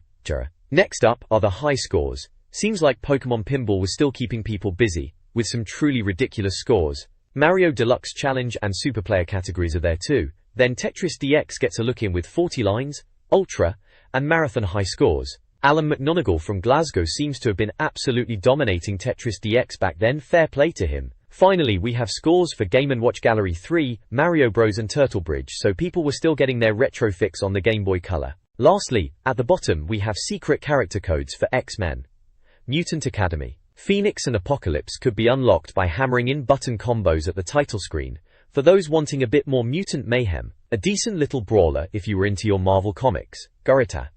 Overall, a proper tips page for a handheld gamer back in the day. Good stuff. This page showcases the Game Boy Gallery, which was a regular feature back in the day, wasn't it? It's all about readers sending in snaps taken with their Game Boy cameras. Remember those things? Mad how we thought grainy black and white pictures were cutting edge. Right at the top, we've got a winner, Andre Caldera Pereira, who sent in some fantastic shots. Apparently you have to cover half your face to see them properly. Sounds like a bit of a faff, but fair enough. He's even got his cat and dog playing Pokemon, which is pretty impressive, though probably staged. Dukrastaged. Dukrasta. Then there's Will Harrison's Mutant Goldfish, which he says is scary. Looks like a goldfish, but hey, maybe it was terrifying at the time. James Bishop has sent in an unwashed Mutie, which is lovely. Not really sure what it is, looks a bit blurry. Stuart Johnson of Dereham has got Eyes Without a Face, which is described as the kind of thing we like to see. Bit creepy if you ask me, but each to their own. Adam Radford's photo is described as tuneful moments, and it's a picture of some kind of goblin-looking thing. Matthew Falder's Indisputable Evidence is something about the truth being out. It's a picture of someone with horns and a weird face, so I'm not sure what truth that is supposed to be. Matthew Ackland from Spalding has caught an electric mouse. Looks like a mouse drawn in MS Paint, but back then that might have been groundbreaking stuff. Sam Oakley's photo is like a Just Say No advert, whatever that means. It's just a black and white portrait, a bit moody. There's a what? Why? It's from Alastair Keith, and it's very strange indeed. Another blurry face. Standard Game Boy camera fare. Chris Tate of Newcastle snapped a monster, which is a blurry picture of something round and dark. Kaylee Money is not waving but drowning in her photo. It's a blurry picture of a face again, and it's meant to be funny, I suppose. Ollie Swinton has gained the haircut of his dreams, which is a real Fletch moment. Looks like a dodgy picture of someone with a big afro drawn on. A Leo Urbanski creation is, what on earth is it? Another blurry face. Greetings from Uncle Fester, otherwise known as Scott Bates. It's a picture of a pale face. Trying to look spooky, I guess. And finally, Philip Griffith's picture is very difficult to draw. It's just a simple line drawing. Not sure why it's hard. They are asking for more reader submissions. Send us your freaks, they say, in association with Joytech. Remember Joytech? They made all sorts of peripherals, like the action pack they're giving away. It had a carry case, rechargeable battery, and all sorts of bits and bobs. Fancy winning one of those back then. Warringtonals. So yeah, that's the Game Boy Gallery. A right old mix of blurry faces and dodgy drawings, but it was a laugh back then. Good times. This page is all about the latest N64 game reviews, as you can see from the big bold text at the top. Right in the middle we've got Mario Tennis is taking center stage, with a massive picture of Mario himself wielding a racket. They are saying it's possibly the best game since Perfect Dark, which is a pretty big claim mind you. There are a couple of screenshots showing the game in action, looks like your typical Mario sports fun, bright colors and all that. It points you to page 50 to find out more. Down in the corner there's a little section for Duck Dodgers. Despicable or delectable, they ask. Typical magazine pun, eh? Daffy Duck is making his N64 debut apparently. Screenshot looks a bit platformy, maybe some kind of 3D collectathon. These were everywhere back then. Go to page 56 for more on that one. Next up is F1 Racing. They are pondering if it's going to take pole position or end up in the pits. Another classic magazine question. Screenshot shows some cars racing. Looks fairly standard for an F1 game of the time. Probably trying to compete with the likes of F-Zero X but in a more realistic setting. Page 58 for the full review. Lastly, we've got Mario Story, which we now know as Paper Mario in other places. The portly plumber flips his lid, and ours. Bit dramatic in this two-dimensional action RPG. Screenshot looks like a Sidean view, proper old-school Mario style but with RPG elements. Sounds interesting actually. Page 62 to read all about it. Senna, Warrington also has mints, and just at the bottom in a little box, there's a mention of Import Arena, telling you to visit it to see what games they're playing over in America and Japan, for all your exotic gaming needs. Page 48 of issue 47, in case you were wondering what page you were looking at. This page is all about how N64 Magazine reviews games, laying out their process for us readers back in the day. It's titled, Viewed, Rated, and Completed. Ooh, a bit dramatic, but hey, it's magazine land. They're explaining that their team of experts plays games, finishes them, and then writes up these definitive judgments in a clear and entertaining way. Fair enough. There's a section called Essential Information, which is basically what you need to know before diving into a review. Then if you're in a hurry is for the impatient types, suggesting you can just skip to the verdict box, but they recommend reading the full review for the pluses and minuses. Very helpful for those playground arguments on whether a game is any good. They've got this info burst box for Metroid 64 as an example, giving you the basics like it's from Nintendo. 256 megabit cart size, 14 players, needs a controller pack, 20 pages worth of saves apparently, but no rumble, transfer or expansion pack support. It lists release dates as April in the US, May in the UK, and November in Japan, and a cost of £40. Standard info you'd want to know before even thinking about buying it. Then there's pluses and minuses, and if you like this, sections. Pluses and minuses are just that, the good and bad bits, easy to spot. If you like this, is a clever idea, suggesting similar games if you're into the reviewed title, with Mickey Mouse 64, which I don't remember being a real game, must be a joke as an example if you like GoldenEye, and Turok or Quake 2 as alternatives. Bit random, but alright. Next up, they detail their scoring categories: visuals, sounds, mastery, lifespan and verdict, each with a number out of 10. Pretty standard review format. Visually they gave Mickey Mouse 64 a 9, sounds an 8, mastery an 8, lifespan a 7, and then a 90% overall verdict. Seems generous for a hypothetical Mickey Mouse game. However, the How N64 Scores a Game bit explains the percentage breakdown. 85% and above is star game territory, the absolute top tier. 8,470% is still good, worth your cash. 6,950% is playable, but not special. 4,920% is lazy programming, and a waste of time. And 190% is just a disaster zone. Absolute, wretched crud, as they dramatically put it. Finally, Team 64 Inches highlights the reviewers, with their names and silly captions. Andrea Ball, Justin Webb, Mark Green, Dark Mark, Martin Kitts, Paul Edwards, Alan Madrell, Steve Jaleem and Geraint Evans are all there, and each of them has picked Game of the Month. Noticeably, Mario Tennis gets a lot of love, being picked by Andrea Ball, Mark Green, Martin Kitts and Geraint Evans. Seems like Mario Tennis was the hotness that month, with F1 Racing and Duck Dodgers also getting a shout out. Good games all around, especially Mario Tennis, still holds up today. This page is all about Mario Tennis on the N64. Seems like they're banging on about it again after a preview last month. They're calling it Nintendo's Grand Slam Smash, which is a bit much, but alright. They've got a section called Twin Tactics, trying to teach you how to do ground strokes and smashes, as if it's rocket science. Just hit the ball, lads. There's an info burst box telling you all the usual stuff, cart size, players and all that. Says it's 128 megabits, which was decent size back then. Controller pack for saving, naturally. Rumble pack and transfer pack support fancy stuff. Out now in the US and Japan, November in the UK, typical. Cost £45, ouch! The review bit reckons it's the best tennis game ever, and mentions Camelot, those are the Mario Golf people, so it should be alright. They say it's got the cutest characters in the world. Daisy I suppose is cheerful enough. Screenshots show Mario, Daisy, Birdo getting smashed by Wario, looks like typical Mario sports fun. This page is all about Mario Tennis on the N64. It's pushing this Piranha Challenge mode, which sounds like a training exercise where you're whacking tennis balls back at piranha plants, spitting them from the back of the court. Apparently the reward for getting to 50 perfect shots is a special practice court. Sounds alright to hone your skills, I suppose. There's a little snippet about Mario's history with tennis games, mentioning the Virtual Boy Mario Tennis from back in '95. Crikey, the Virtual Boy, what a weird console that was. Red and black graphics, headaches galore, but yeah, Mario Tennis was on that too. They even mention in the instruction book, the brothers were wearing skin-tight white tennis gear, instead of their usual dungarees. Bit of a bizarre image that. Beer. The page has screenshots, showing off the N64 Mario Tennis gameplay. You can see Donkey Kong and Shy Guy on court. They point out that little Donkey Kong Jr. is a tough net player against weaker opponents.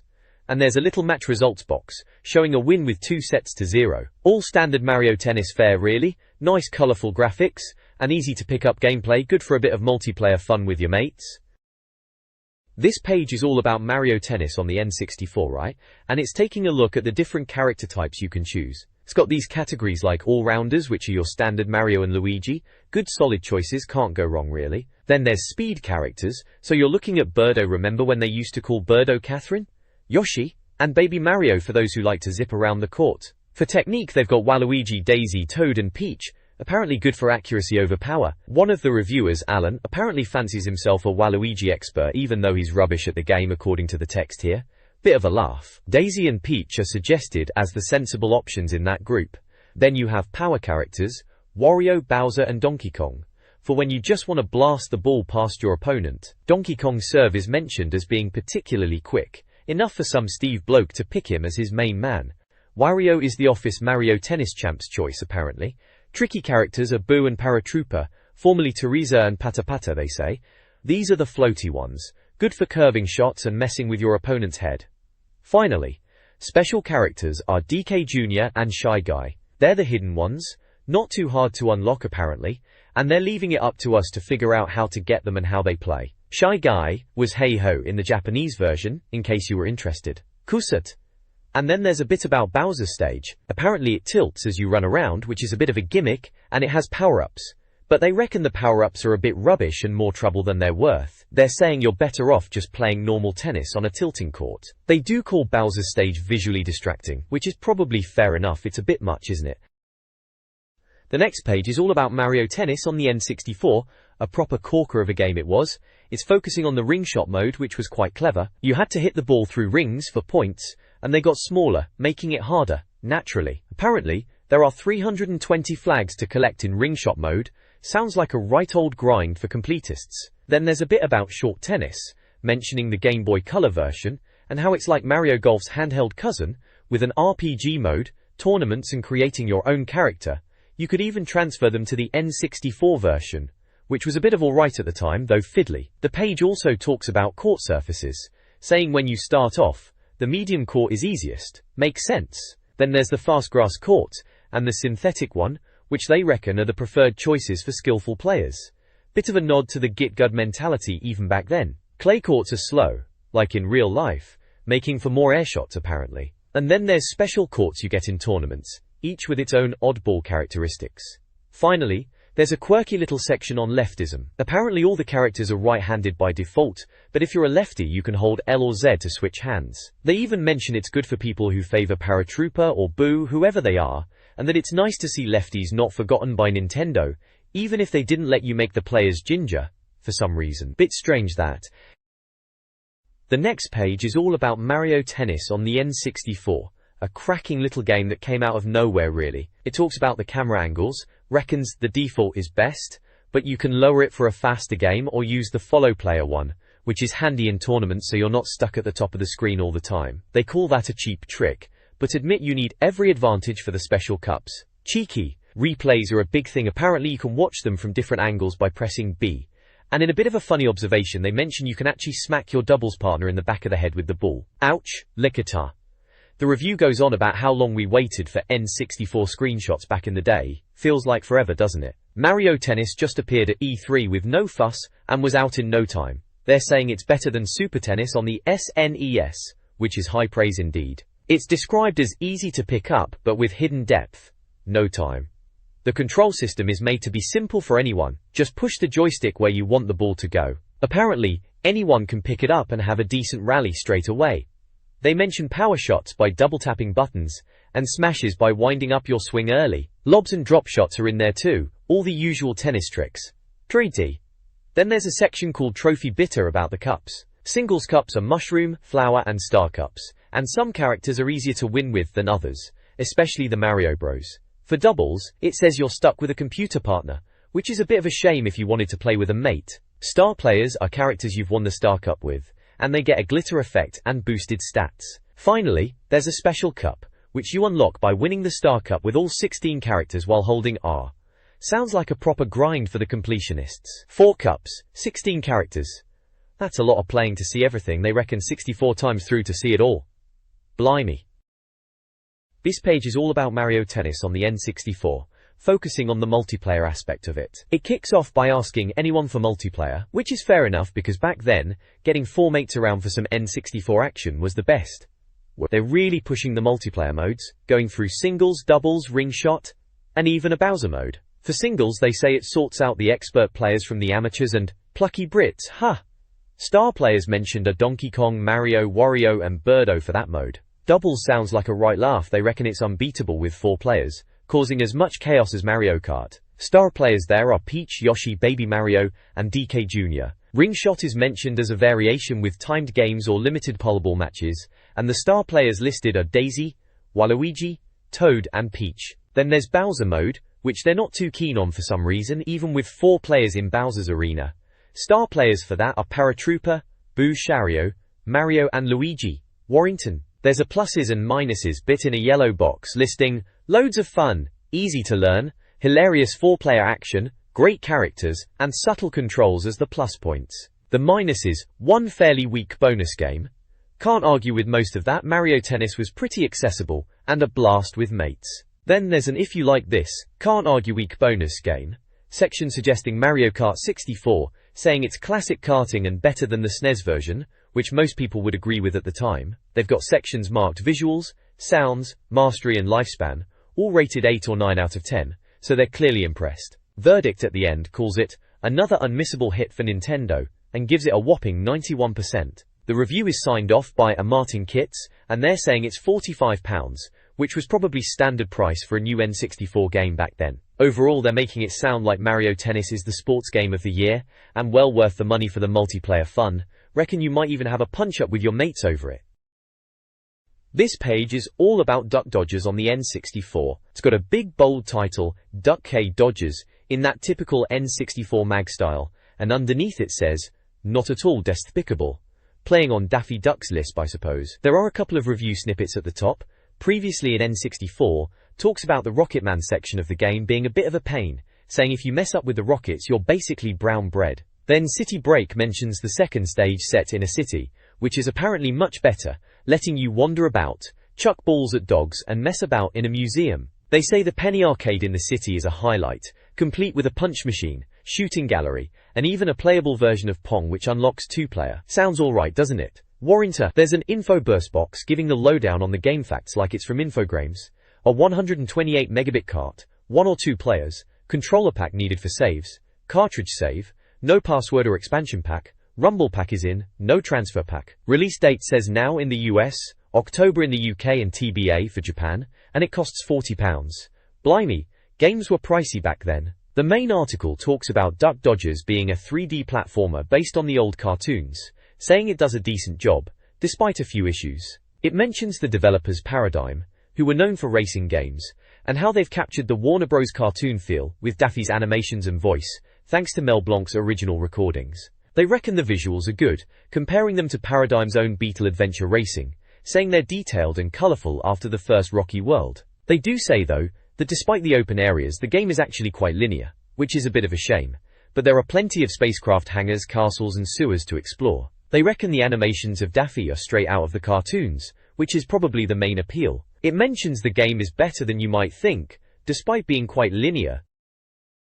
This page is all about the bonus bits in Duck Dodgers, calling them FUNSIZE frolics. They're banging on about these bizarre bonus sections crammed into the game. It seems they've broken them down into 4 main ones: Rat Race, Basketball, Slim Slide and Garden Maze. Starting with Rat Race, they say it's like the uncomplicated games from our youth, basically just running left and right with a big rat chasing you. Then there's Basketball, apparently hidden in Big City, which is a basketball challenge using double jumps. Sounds a bit like they're stretching for ideas there. Mew. Slim Slide is next, where Duck Dodgers is teaching Rayman 2 a thing or two, apparently. They mention it's fast but short, and a bit of a slippery pipe slide. They even comment on the remarkable sewage beneath Daffy's feet. Charming. Finally, the Garden Maze. It's after escaping the museum, you float into the sky, and it's a grassy maze. Sounds like you have to use the R button to tiptoe around Marvin's cronies. Right then. Faye. Moving on to the pluses and minuses box, the good bits are attractive, spacious areas, plenty of minigames, and that it's actually funny. The bad points? Camera is dreadful, too linear at times, fairly easy, and they even throw in a reminiscent of the rubbish Rayman 2 comment. Ouch. They've given it a score of 75% overall. Under the verdict bit, which says if you can handle the camera, it's a rewarding platformer. Harsh, but fair enough. That camera was a proper pain sometimes. Lastly, in the If You Like This section, they're suggesting Rocket Robot on Wheels by Ubisoft as something similar and near Mario quality. Rocket was alright, a bit different wasn't it, with all the wheel business. Yeah, solid game, but Mario quality? Bit of a stretch. Still, Duck Dodgers got a decent score, 75%, not bad for Daffy Duck's foray into 3D platforming on the N64. This page covers F1 Racing Championship on the N64. It seems like they've taken a look at Ubisoft's latest Formula 1 game set in Monaco. They're mentioning the Monaco track looking nice with a sea view, but also point out an oddly shaped balloon in the background, bit of a strange detail to notice really. The review suggests if you want to win, you should stick with Ferrari or McLaren, implying the other teams, like Minardi and Arrows, are for those who enjoy a good lapping. Bit harsh but probably true back then. Toriu. They talk about an extended time mode in the arcade mode, which sounds like the usual pick-a-pan play stuff. Apparently hammering buttons makes your pit crew faster, which is a bit gamey, isn't it? There's also a tip about wheel tapping to spin other drivers out, classic arcade move. They even mention the cars have fog lights, which they find very considerate.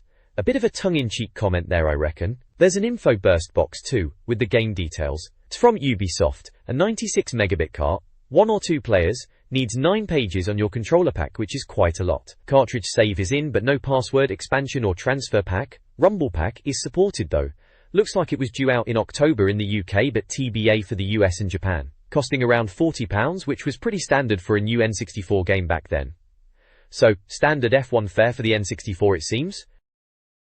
The next page is all about F1 Racing Championship on the N64, and it's going into detail about the simulation mode, which they reckon is for proper hardcore racing fans, not your Mario Kart types. First up is training. Apparently if you're struggling with the realism of it all, the game has a training mode. It's described as brilliant, showing you when to brake, and the best line to take through corners. Bit like having driving aids in modern games, but back then this was a proper step up for console racers, wasn't it? Then there's damage. They're making a big deal about realistic damage. If you bin it in a big way, wheels can come off, meaning game over. They mention enjoying driving around on 3 wheels but then getting brought to a halt when you take serious damage. A bit obvious that, but alright. Championship mode sounds properly epic. Or maybe epically long. A full F1 season against 21 other drivers, potentially doing over 1,000 laps if you go for full simulation. They wonder if anyone has actually finished a full season in this mode, saying it would take months, especially with practice and qualifying. Good luck to anyone mad enough to try that in one sitting. Finally there's tweaking, going into the customization options. They talk about adjusting the car handling, fuel load, and even the height of the front and rear of your car. Apparently, even the type of tires you use matters, and there's a weather forecast to help you decide. They reckon changing all these things can give you an edge, or just make your car a handful at 100 miles per hour. There's also a driver standings table showing Michael Schumacher leading, then David Coulthard, followed by Alessandro Zanardi and Heinz-Harald Frentzen. Damon Hill is down in 6th. Seems up to date for the time. The page overall is pushing the realistic side of this F1 game, aiming it at the serious sim crowd who want more than just arcade thrills. They even mention Mika Hakkinen winning the championship, and Murray Walker doing commentary to really hammer home the F1 angle. Sounds like they were pretty impressed with the depth of options and the realism it was trying to achieve, even if it meant you'd be playing for months to finish a season. This page in N64 Magazine has got a review of the arcade mode, in what looks like F1 Racing Championship. It's pitched as the mode for people who aren't too fussed about driving like a real F1 car, so more for the average family man apparently. Key. The review is broken down into sections. Pick Up and Play says it's straightforward to jump in and race without all the faff of qualifying, which is fair enough for an arcade mode. Handling reckons it's sensitive, especially in arcade mode, and you can spin out if you're not careful, particularly if you put a wheel on the grass. They say it's easier for novices to get into than the simulation mode. Duels mode is the two-player option, which is available in simulation mode too, but they reckon most people will stick to arcade for playing against mates as it's less complicated. There's a pluses and minuses box on the side. Positives are fast, 2 different game modes, and brilliant training section. Negatives are, not this year's stats, looks a bit blurry, and same old F1 stuff really.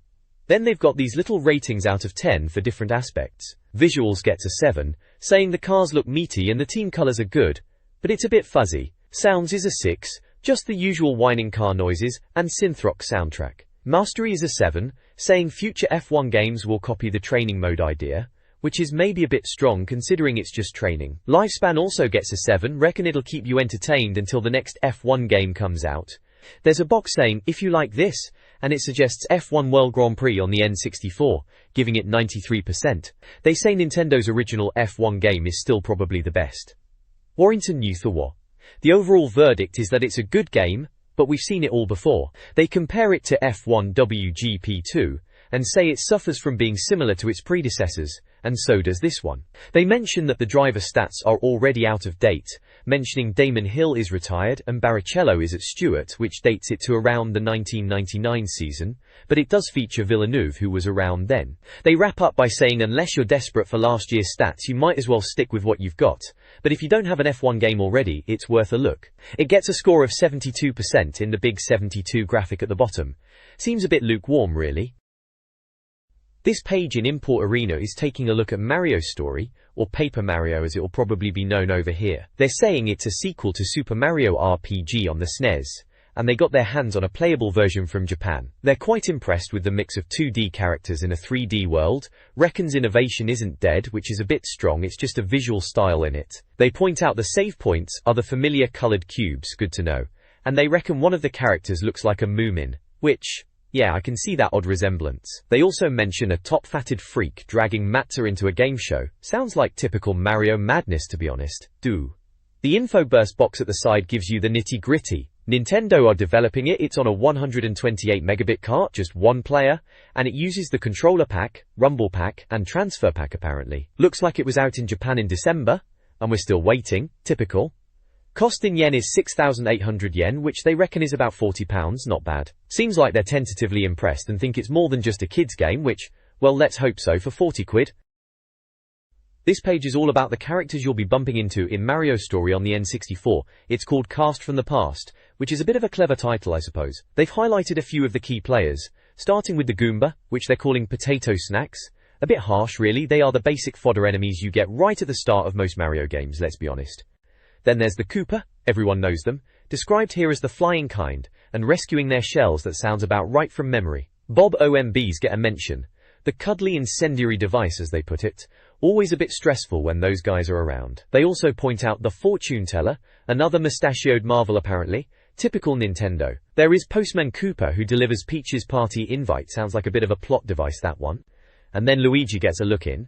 Poor Luigi, always the bridesmaid, described as Mario's downtrodden brother, restricted to home, twiddling his thumbs, a bit harsh but also kinda true to form, isn't it? There's a section called You Got the Look, talking about the visual style of the game, saying if you imagine 2D platformers drawn as simple cartoons, you're on the right track. They mention the 3D backgrounds but with 2D characters popping about, bright colours and that kind of thing, says it's like watching a cartoon run. They've got a big image showing a load of characters all bunched together: Mario, Bowser, Peach, and all the usual suspects really, Goombas, Koopa Troopers, Boros, that kind of crowd, all in this bright and colourful scene with a castle in the background. It's all very Paper Mario, which was quite a distinctive look at the time, wasn't it? And right at the top there's a bit about facial features, talking about how in 2D games you need to make faces stand out, and they reckon the developer must be a strange one for giving everyone mustaches and hairy face slugs, making Goombas look like Mr. Potato Head, which is a bit of a funny way to put it, I suppose. This page is from November 2000, if you needed a time frame. This page showcases a feature called Scrap of Paper, which is all about the upcoming Mario story, which we now know as Paper Mario over in the colonies, but back then it was a brand new thing for the N64. It's showing off the battle system, detailing a turn-based fight against a Koopa Trooper, and explaining how you choose attacks and power them up with timed button presses. They're making a bit of a point about the game's paper-like aesthetic, and how battles unfold like scraps of paper coming to life, which is a fair shout. It was pretty unique at the time, wasn't it? There are also smaller captions dotted around the page referencing other aspects of the game, like seeing Matza nodding off to sleep, some blurb about Kinoko Town being full of toads, and a bit about Bowser and Princess Peach's usual shenanigans. It's all very Mario-esque and colourful, just in this flat, papery style. They even make a joke about giving Bowser a quick shoeing, as if that would solve anything with him. It's a good little preview, gets you in the mood for some classic RPG action but with a quirky paper twist. This page is the Import Arena section, and it's all about Mario's story, which of course we now know as Paper Mario over here. They've gone and reviewed the import version, bless them. Looks like they rather liked it, giving it an 85%. They're calling it a wonderful mix of numbers and pure, enjoyable gameplay. Bit flowery for N64 Magazine, but alright. It's definitely got that classic Mario charm, and they're saying it's a proper RPG, which was a bit different for Mario back then, wasn't it? They mentioned the Nakama system, which is the friend command, letting you pick a pal to help you out, a neat little feature. The review highlights the good bits, as a mix of action and puzzles, decent character interaction, and a good pace. Downsides are they reckon it's still a bit Japanese feeling. Import games always were back then, fairly linear, and a touch simple. They've broken down the scores, giving it 8 out of 10 for visuals and sounds, 9 for mastery, and 8 for lifespan. Solid scores all round. In the if you like this box, they're recommending Hybrid Heaven. Now that's a bit of a deep cut, isn't it? Konami RPG sci-fi, bit sprawling they say. Remember that one being a bit odd, but alright if you were into your strange Japanese RPGs. Overall they seem pretty chuffed with Mario's story, and reckon we should keep an eye out for the PL version. Well, we know how that story ends, don't we? It was pretty good, even if it was a bit on the easy side. This page is the first page of the Club 64 section of the magazine, so it's like the index for this part. It's called Total Game Service for Nintendo 64 Owners, which is a bit of a grandiose title, isn't it? It's got all the usual bits you'd expect in a magazine section like this. First up is the mailbox, page 68, for readers' letters. Always a good read to see what the other chaps are thinking. Then there's a how-to guide for Pokemon Snap on page 72. That was a bit of a novelty game back then, taking pictures of Pokemon. A bit simple really, but it had its charm, I suppose. Tips Extra is on page 80, more general tips and tricks for games. Then, Dr. Kit's Game Clinic on page 83, sounds like an agony aunt for gamers. In a pickle, Doc K can relieve your gaming anguish. Bit dramatic, isn't it? Page 86 is Game On, for game twisting kind, whatever that means, probably some obscure titles. I'm the Best on page 88, is about Perfect Dark Leagues. Perfect Dark was a top game at the time, proper James Bond stuff with aliens, so leagues would be pretty serious business. Then the Millennium Skill Club on page 92, something about joining a club, sounds a bit naff. Directory on page 96, probably game reviews or listings, and finally back issues and subscriptions on page 106, for ordering old magazines or getting a subscription. The big feature this month, splashed all over the page, is Mario Party 2. With Mario dressed as a cowboy and Wario looking like a dodgy pirate. They're saying it's the world's finest party game, and the tips are from Pirate Land to Bowser Land, so it's covering the different boards in the game. Mario Party 2 was a laugh, good for a few beers with mates, though it could get a bit competitive, and someone always ended up flipping the board. Page 76 for that one. Yaka. So yeah, that's Club 64 this month. Looks like a decent selection, something for everyone really. This page is the Club 64 mailbox section. Always a good read to see what other gamers were thinking. We kick off with a star letter. Some lad called Ryan in Bangor reckons his Charmander drawing is more Nintendo original than the cartoon version. He's right in that the manual art was a bit different, and he's clocked that it was drawn by Ken Sugimori himself. Proper Nintendo royalty, that bloke. Digora. Then we've got the correction corner, always a bit embarrassing for them. Someone called Geraint James is giving them stick for misnaming a wrestling move in the WWF No Mercy bit, calling it leg ashe, when it's actually the crippler crossface, which was Chris Benoit's move back then. Bit of a spotter there. And a Mark Oxon has picked up on a Pokemon blunder, saying they got Poliwag and Poliwhirl mixed up in the Perfect Dark Chicago guide and the Pokemon Beach Adventure bit. Classic Pokemon naming confusion, easy mistake to make if you weren't paying attention. Jickery. Dominic Boone from Hampshire is having a right laugh at the name GameCube, reckons Solar Oblong is much better. I dunno, GameCube kinda grew on you, didn't it? The odd things section is about Hercules, the legendary journeys. Apparently there were some differences between the previews in issue 32 and 42, which is a bit of a mess up. They admit they weren't initially hyped about it, given it was Titus, who weren't exactly known for bangers, and Superman on the 64 wasn't great, was it? But they played it, and were getting a bit more optimistic by issue 42. They also mention Pikachu Genki Dechu, which is Hey You, Pikachu in Japanese, noting it's voice controlled and all that. Bit of a gimmick really, but alright for the young'uns I suppose. Finally, there's a bit more about Hercules with some screenshots and text saying they got to play it and things were looking up. They were still a bit unsure if it'd be any good though. Proper fence sitting as usual. This page in Club 64 mailbox is full of reader letters, always a good bit of the mag to see what other gamers were thinking. So, first up, there's a letter about cryptic references. Bloke called Sam Hughes spotted some in N64, issue 44, and this Conrad Jones from Somerset has been digging in his games too. He mentions the Falcon pistol, in Perfect Dark, being named after a bird of prey, which is fair enough, bit obvious really. Then he says Waluigi, in Mario Tennis, is like an evil Luigi with the Wa from Wario in his name. Well, yeah, that's kind of the point of Waluigi, innit? Lastly, he mentions the Soviet bit of the GoldenEye Russian machine gun.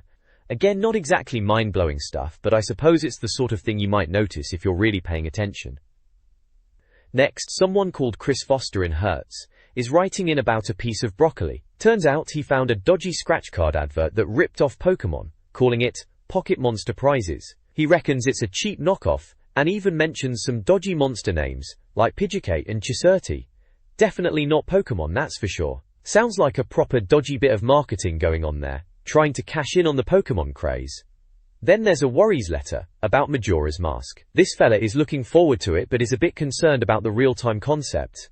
Remember all the hype around Majora's Mask? It was a bit different to Ocarina of Time for sure with that whole time limit thing.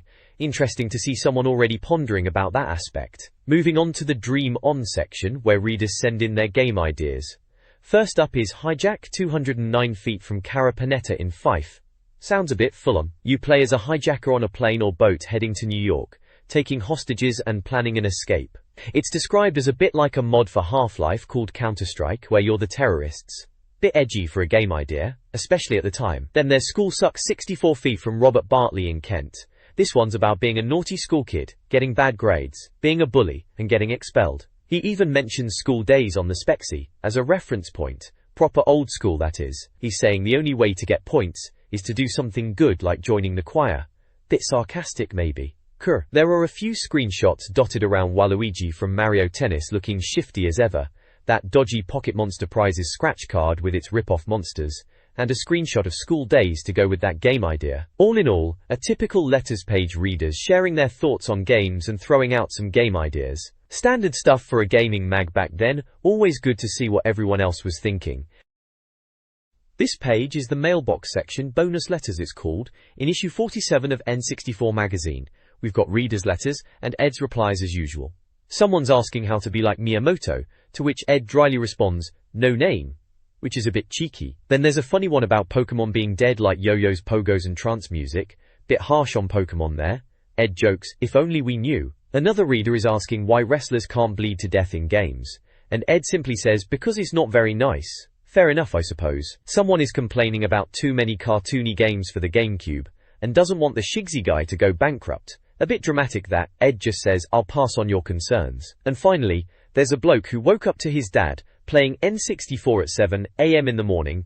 Ed's response, I'd put a stop to that if I were you, is quite funny. Next to that there's a question about the real-time aspect of Majora's Mask, which was causing some confusion back then. There's a picture of Link looking rather stressed, and a screenshot from Majora's Mask itself showing the clock tower. Ed explains that the game days are shorter than real days, about 12 minutes in fact, and clarifies how the Song of Time saves the game. He mentions, you keep your gear when you go back in time but lose consumable items and need to redo dungeon traps and subgames. He says it's more about how the time affects interacting with Hyrule's inhabitants, and advises readers to check issue 43 for more details, and that they'll have a playtest of the English cart soon. Good to know if you were confused about that time mechanic. It was a bit different, wasn't it? Key.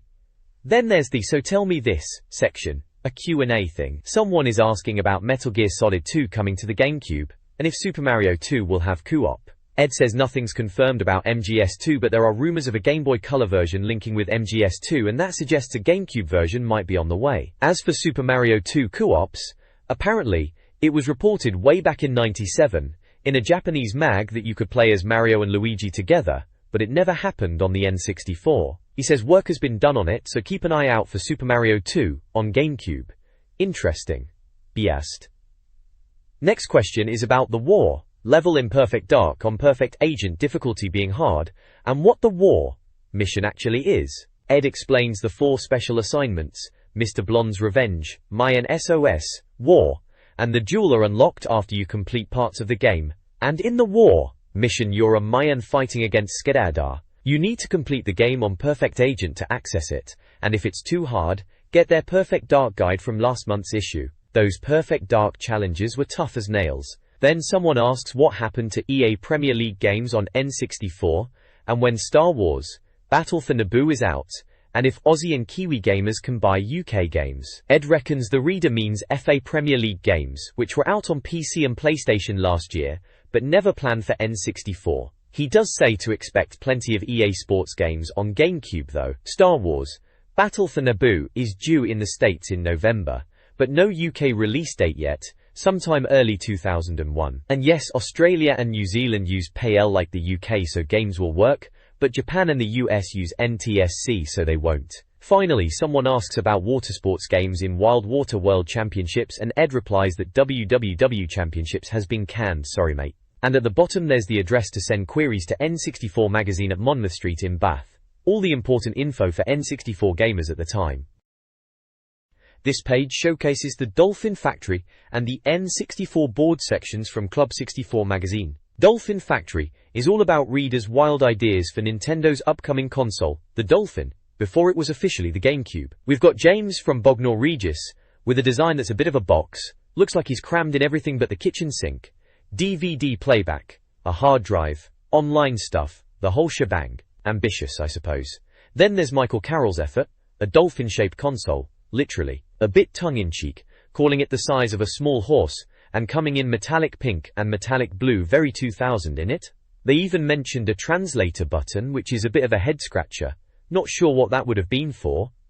Over on the N64 board, it's fan art time, Professor Oak and his Pokemon from Ewan McLaughlin, a Mario with a wing cap from Rosie Duffy, Team Rocket from Edward Ashworth, and a Zelda Majora's Mask piece from Zishan Ajmal, all pretty standard stuff for the time. There's also a picture of the team from Operation Winback, sent in by Simon Clark, and they gave that game an 83% in the mag, not bad. Seems like folks were keen on showing off their drawings and game pics back then.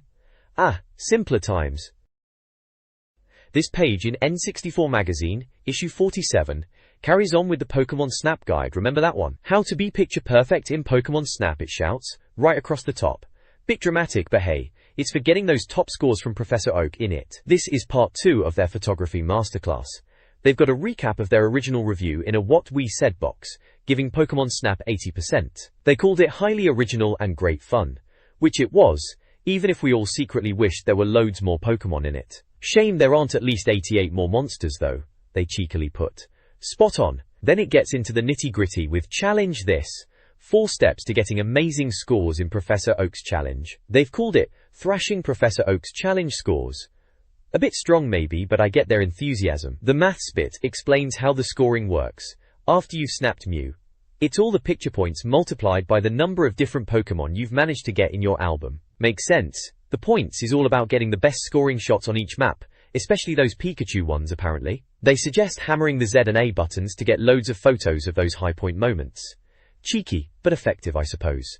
Chechi once. The rest just says after you've got those top shots, just race through the rest of the level and snap one of each of the other Pokemon. Quality apparently isn't too important for those ones unless you're really aiming for the top scores and making Professor Oak cry with joy. Finally, the final section is all about the rainbow cloud level and Mew. They reckon you should take 50 or so faultless pictures of Mew and use pester balls to get it spinning for even better shots. Distance doesn't matter, just make sure its face is central in the frame. Solid advice actually, for getting those top marks. Pokemon Snap was proper good fun at the time, though a bit short perhaps, but everyone wanted to get the best photos and fill up that album.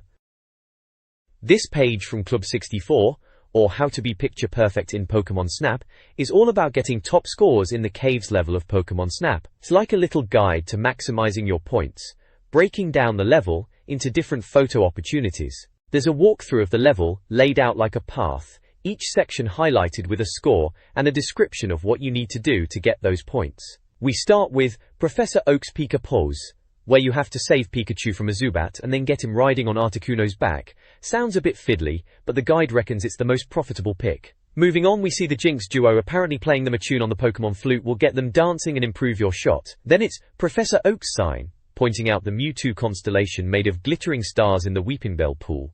Apparently easy points, and Oak sounds a bit underwhelmed by that. Next up, the guide talks about Koffings chasing Jigglypuff, suggesting you pelt them with pester balls to deflate them for a good photo. Then there's the Grimer section, apparently not the most spectacular shot at the start, but there will be another chance for a close-up later. There's a bit about Zubats fluttering around and reappearing at the end. Weepinbell bouncing around in its pool is another photo op, and apparently if you pester ball it in the face, it'll evolve into Victreebel. Using apples is recommended to stop it spinning for a good face shot. Then there are Bulbasaurs that will gather if you use apples and pester balls.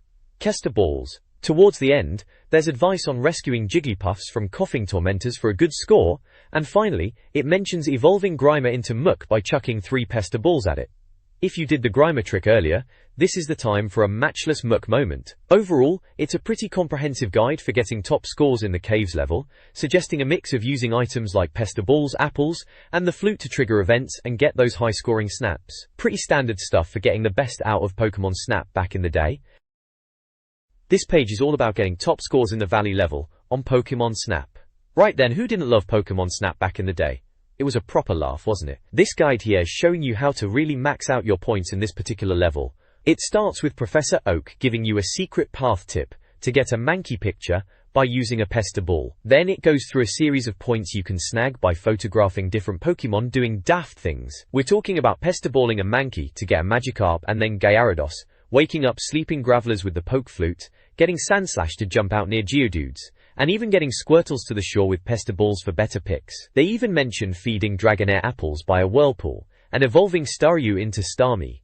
It's all about using your items cleverly, and spotting the right moments. They are really pushing for those top points, aren't they? 3,260 PTS, 3,480 PTS, all the way up to 444 OPTS, for nailing the best shots. It's a good reminder of how much there was to discover in Pokemon Snap.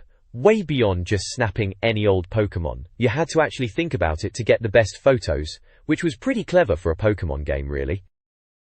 This page shows you how to get a good picture of Mew in Pokemon Snap. It's titled Shoot the Cat. Bit cheeky that, considering Mew is a mon. Seems you have to break Mew out of his bubble, using apples or pester balls. Standard Pokemon Snap fare, really. They're telling you to throw stuff directly at the bubble in the 0-1 stage. After a few hits, Mew starts floating around, and you need to chuck another apple at him quickly. Then you're supposed to use pester balls from a distance to get him to pose for a photo. If you keep hitting him with pester balls, he'll come closer, but apparently if you get too close, he'll vanish. Typical Mew, always elusive. Afterwards, he goes back in his bubble, and you only need one more hit to smash it again. Down below, there's a competition to win Pokemon goodies for your best Pokemon Snap pictures. They're after superb snaps, and are apparently drowning in Pokemon tat. They want funny or bizarre photos, or groups of Pokemon interacting. Funny thing is, they specifically say they don't want photos of Mew, or unremarkable single Pokemon shots, or anything obscene obviously, but the whole page is about getting a great Mew photo. Bit of a mixed message there, eh? There's an entry form to cut out and send in with your snaps to Kodak Moment at N64 Magazine in Bath, and the closing date is Friday the 27th of October. Probably 2000, judging by the style. This page is a how-to guide for Mario Party 2, aiming to help you shine like a superstar at it. Right at the top it's billed as a party political broadcast, la. Bit of wordplay there from Alan Madrell, the writer. Seems like they're taking the mickey out of politicians, always good for a laugh. Down the side they've got a What We Said section, reminding you of their review in issue 42, where they gave it a stonking 87%.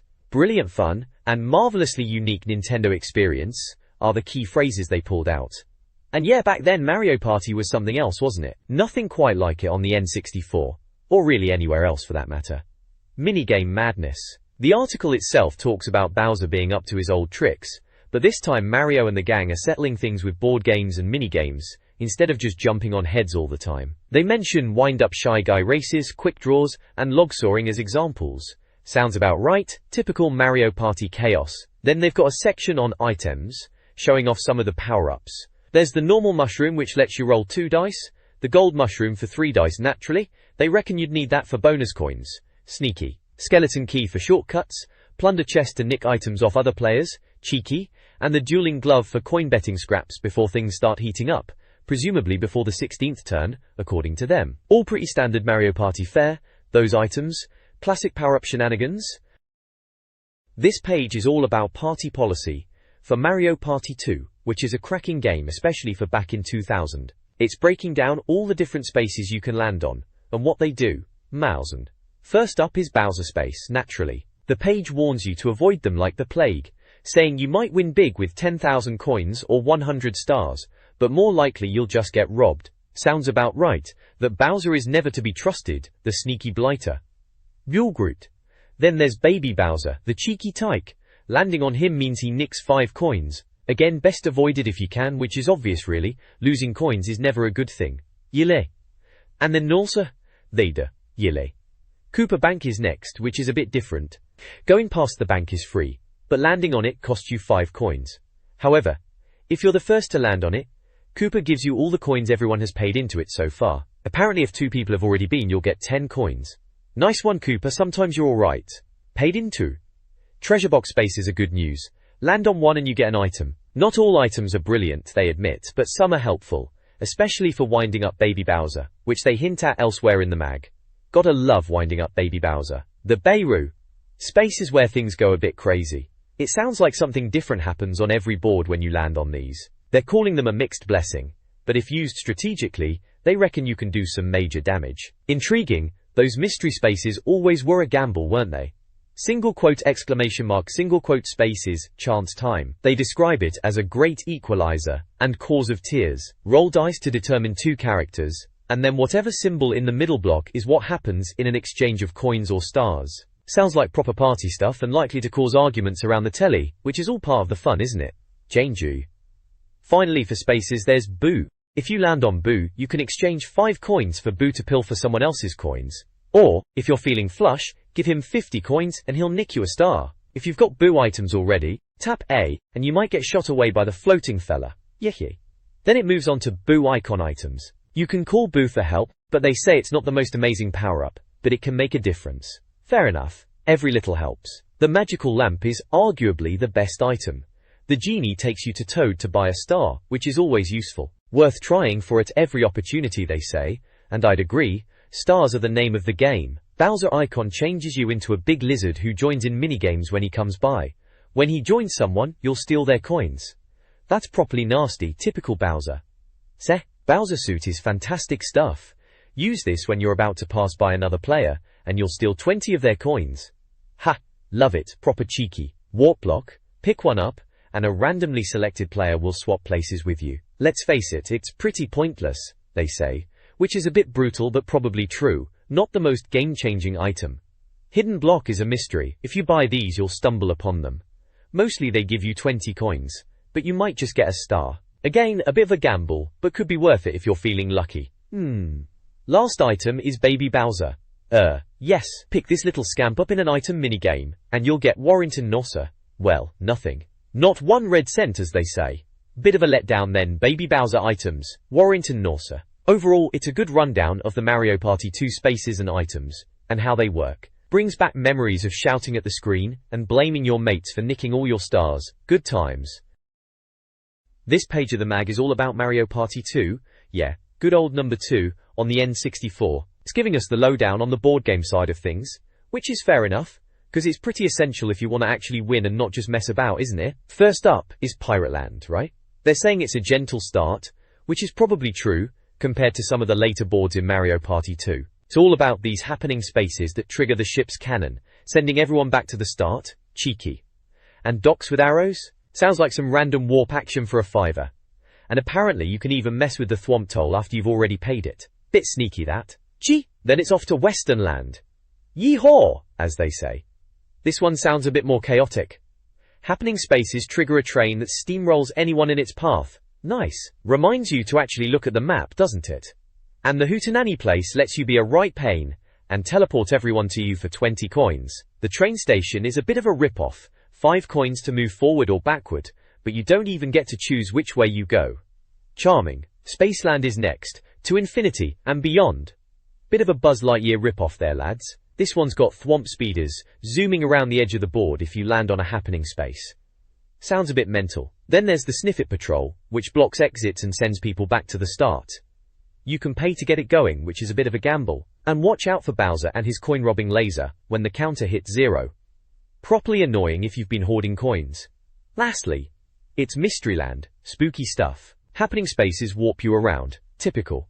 You can use skeleton keys or 10 coins to open up relics in the corners of the map, whatever that does. And Shy Guy's house lets you pay to slow someone down next round, so you can curse your mate to only move 3 spaces. Sounds like good clean fun, eh? Overall, just the basics for getting your head around the boards in Mario Party 2, all pretty standard stuff really if you were playing it back then.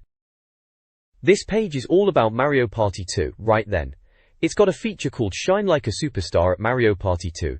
Classic N64 Magazine title that. We've got breakdowns of 2 of the boards, Horrorland and Bowserland.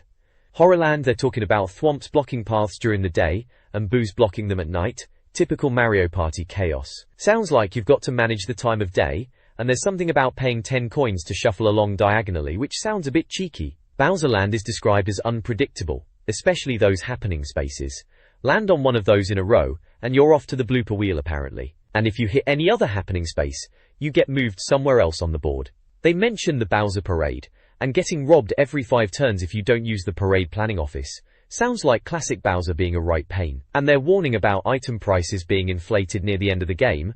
Over 200 coins for something, so you can't avoid buying stuff, crafty stuff. Then there's a section called Reach for the Stars, where Toad is dishing out bonus stars, for things like having the most coins in minigames, most coins overall, and landing on the most green spaces. Sneaky players are encouraged to hang on to coins near the end to make sure they get a bonus star. Good tip that. Gazy-ari. There are screenshots of the game showing the board maps and a results screen. Classic Mario Party visuals. Big picture of Wario on the side too, looking as shifty as ever. Yeah, Mario Party 2, good times. Remember the days when 4 players would huddle around one telly for this? Good bit of multiplayer fun back then. November 2000, that's when this issue would have been out. This page has a section dedicated to tips for Donkey Kong 64. It mentions some odd glitches they've discovered since the last issue, like getting Lanky Kong to swim on land in Gloomy Galleon, which sounds like a laugh. They also talk about an invisibility glitch using a battle pad, which could be useful for sneaky players. Then there's a section for Fisherman Bass Hunter 64, and it's all about cheat codes. Remember that game? Yeah, probably not a classic, but they've got a whole bunch of codes to make the fishing a bit more interesting. Codes for things like bigger fish, catching Al Linda himself. He's a real fishing bloke, you know, making fish scarce if you want a challenge, no penalties in tournaments, and unbreakable lines, which sounds handy. They've even got codes for different boats, like a bathtub boat, a fast boat, and a slow boat. Bit daft, really. And codes to upgrade your depth finder, and even win the tournament outright. Seems like they've got cheats for just about everything in that fishing game. You enter them on a cheat code screen. Looks pretty standard. This page has got the monthly tip section, they're calling it RA, and Club 64 Tips E Extra. Bit dramatic for some cheat codes, eh? We've got a few games covered here. First up is Duke Nukem 0 Hour. Looks like they're giving you a load of cheat codes for that one. Character sets, unlimited ammo for the rifle and the freeze thrower, Action Nukem mode, and even a first-person perspective mode. Remember Duke Nukem? Bit of a lad's game, full of cheesy one-liners and blowing aliens away. 0 Hour was a pretty solid shooter on the N64 at the time, felt like a proper console Duke game. Not.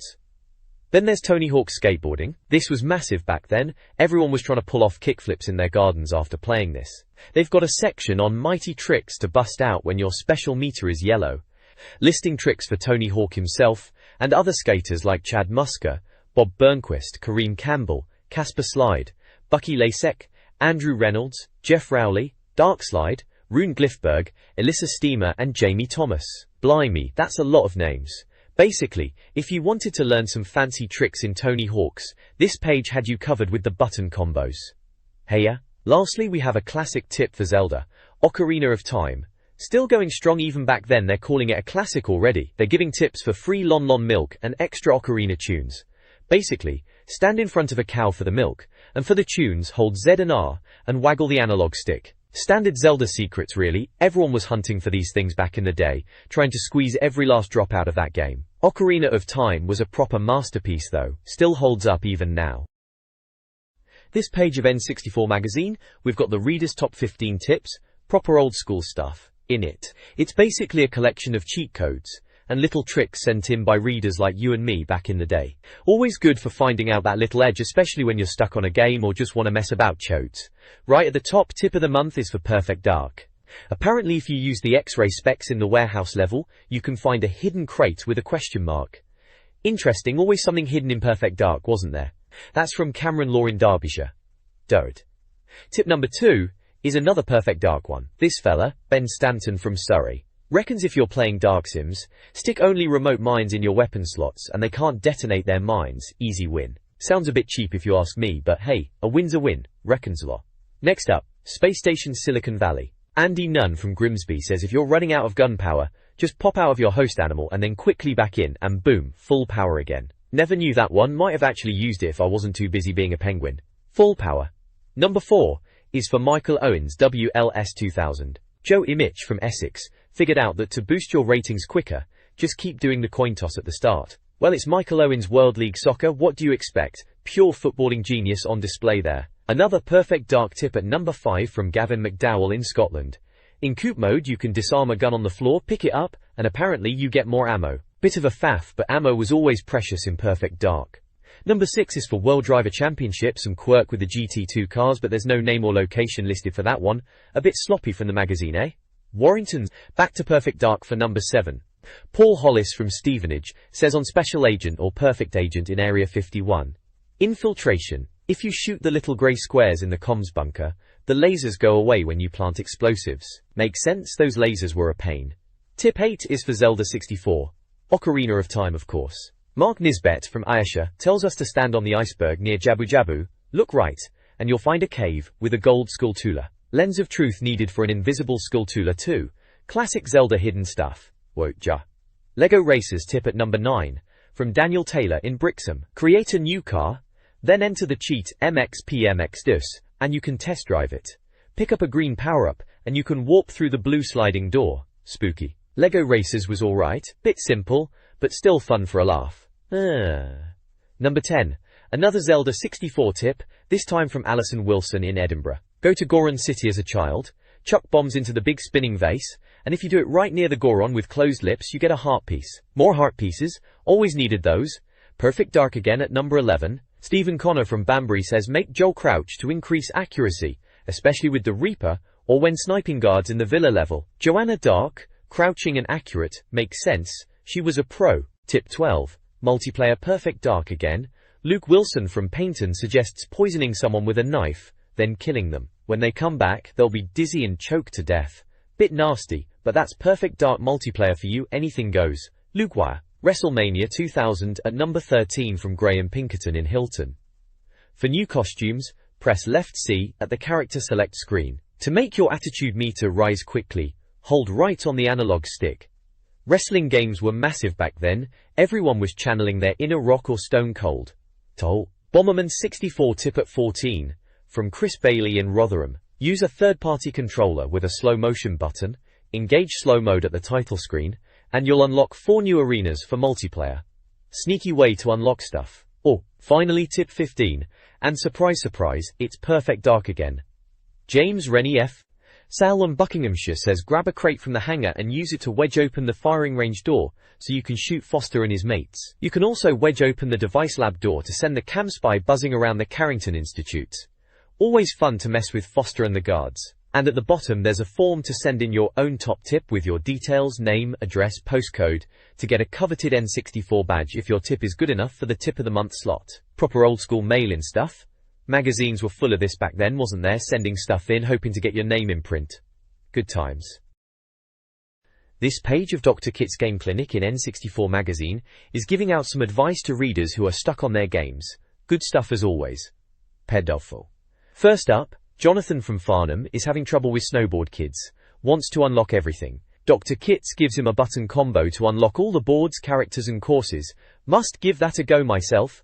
Snowboard Kids was alright, a bit childish compared to 1080 snowboarding, but still fun for a laugh. Next, Adam from Cheltenham is after action replay codes for Resident Evil 2. He wants to know about unlocking the tough tofu character, bless him. Dr. Kits mentions Sonobin as the secret character in the game and says he'll need to finish it on Ninja Land to unlock him. Which sounds a bit confused. Sonobin isn't in Resi 2, perhaps he meant Hunk. Maybe Dr. Kits is having an off day. Anyway, he's listed some action replay codes for Resident Evil 2 Infinite Health, and to always have saves turned on, which takes the fun out of it a bit, doesn't it, Tar? Then we have Seri from Upper Colwyn Bay, asking about getting the bomb bag in Ocarina of Time. Classic game, everyone got stuck somewhere in Ocarina. Dr. Kits tells him it's in Dodongo's cavern and gives a brief guide to get it. Shooting Lizalfos eyes and all that, standard Zelda puzzle solving. Walrus. Finally, Dylan from Glasgow is stuck in Mario 64 on Wet Dry World, 5th star. He can't get into town for the red coins. Dr. Kits' advice is to flood the course by doing a triple jump or reverse somersault when entering the level, and then drain the water in Atlantean City to get the red coins. Which is a bit of a convoluted way to explain it, but yeah, that level was a bit of a pain to figure out for some folks. There are also some action replay codes for various things listed on the page, like number of saves always being on for a game, playing extra missions, starting on the second scenario, and starting with a backpack which gives you extra inventory slots. Few handy cheats there if you are into that sort of thing. Warringtonario. And at the bottom is the usual, got a gaming query? Bit, encouraging readers to send in their questions to Dr. Kits at N64 Magazine's Bath address. Standard stuff for the mag really, always helpful to have game tips.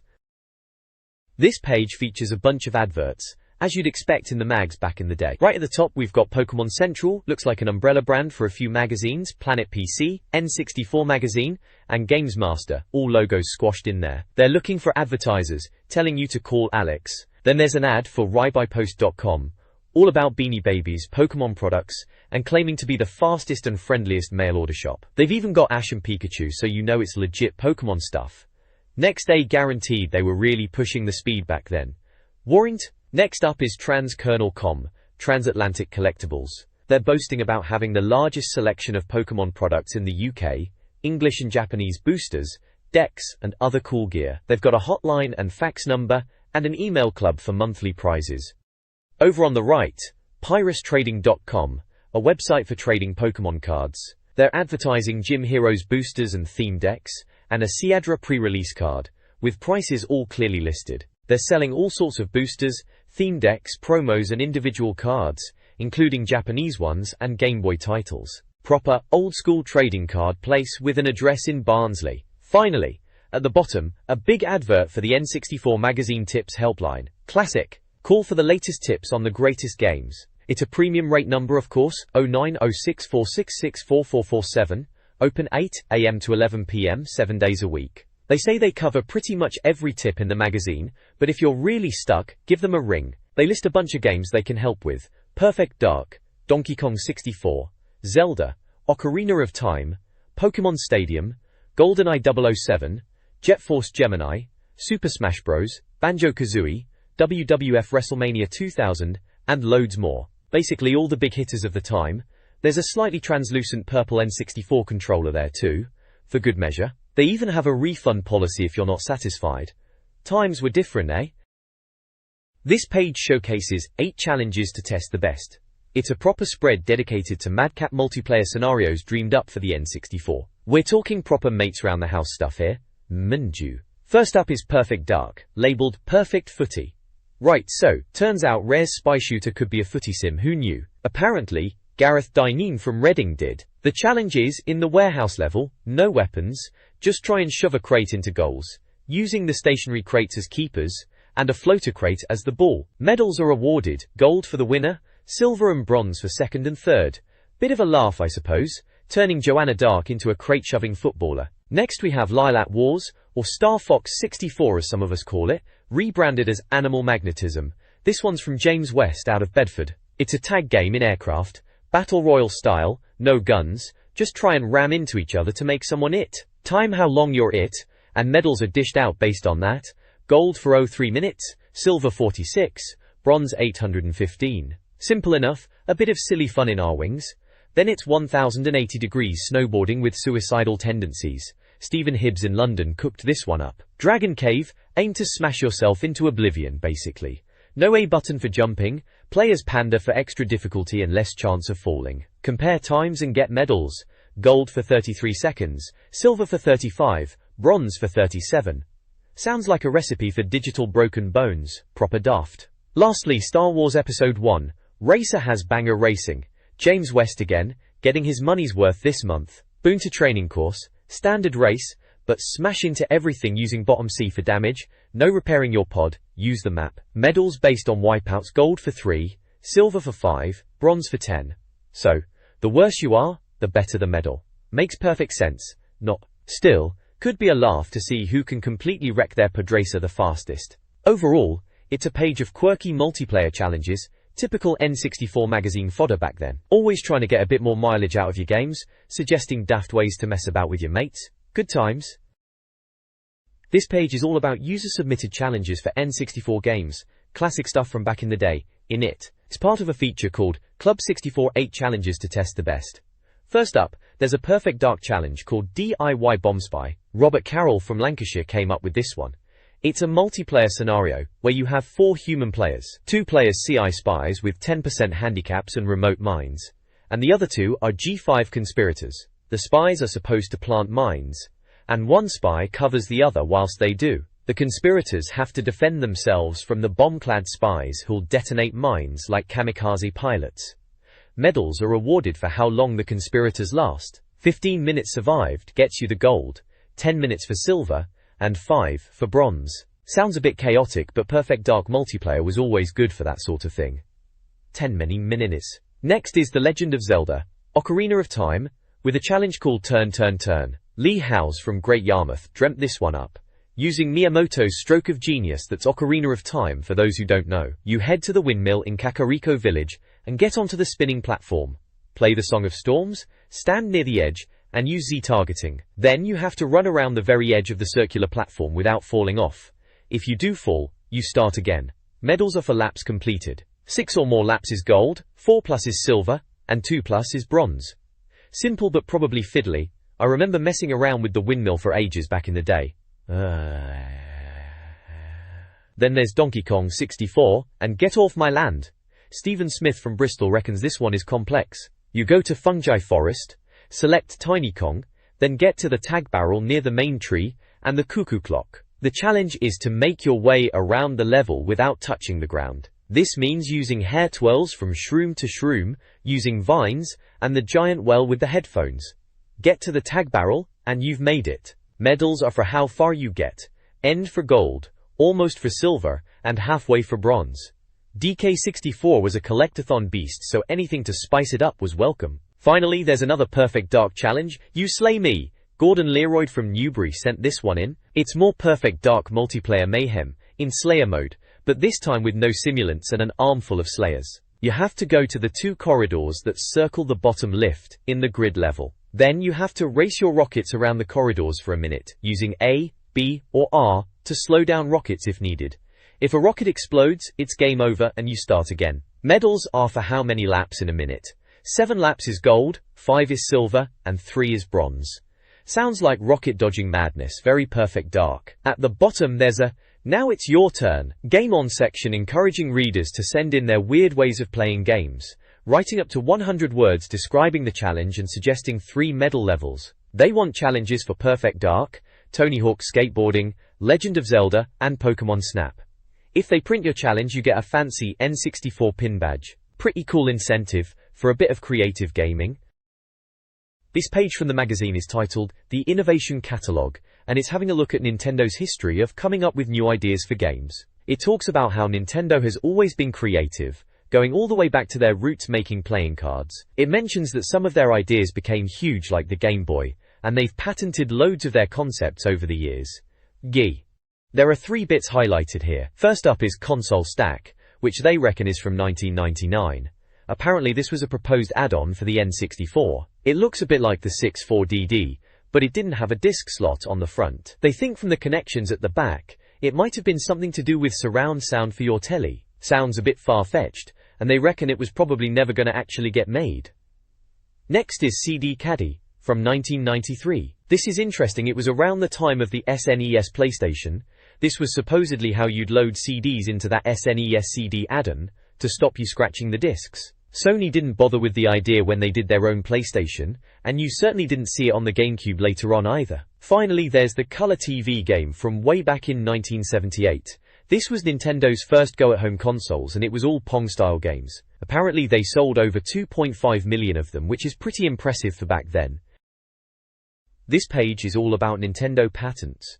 Quirky stuff they came up with back in the day.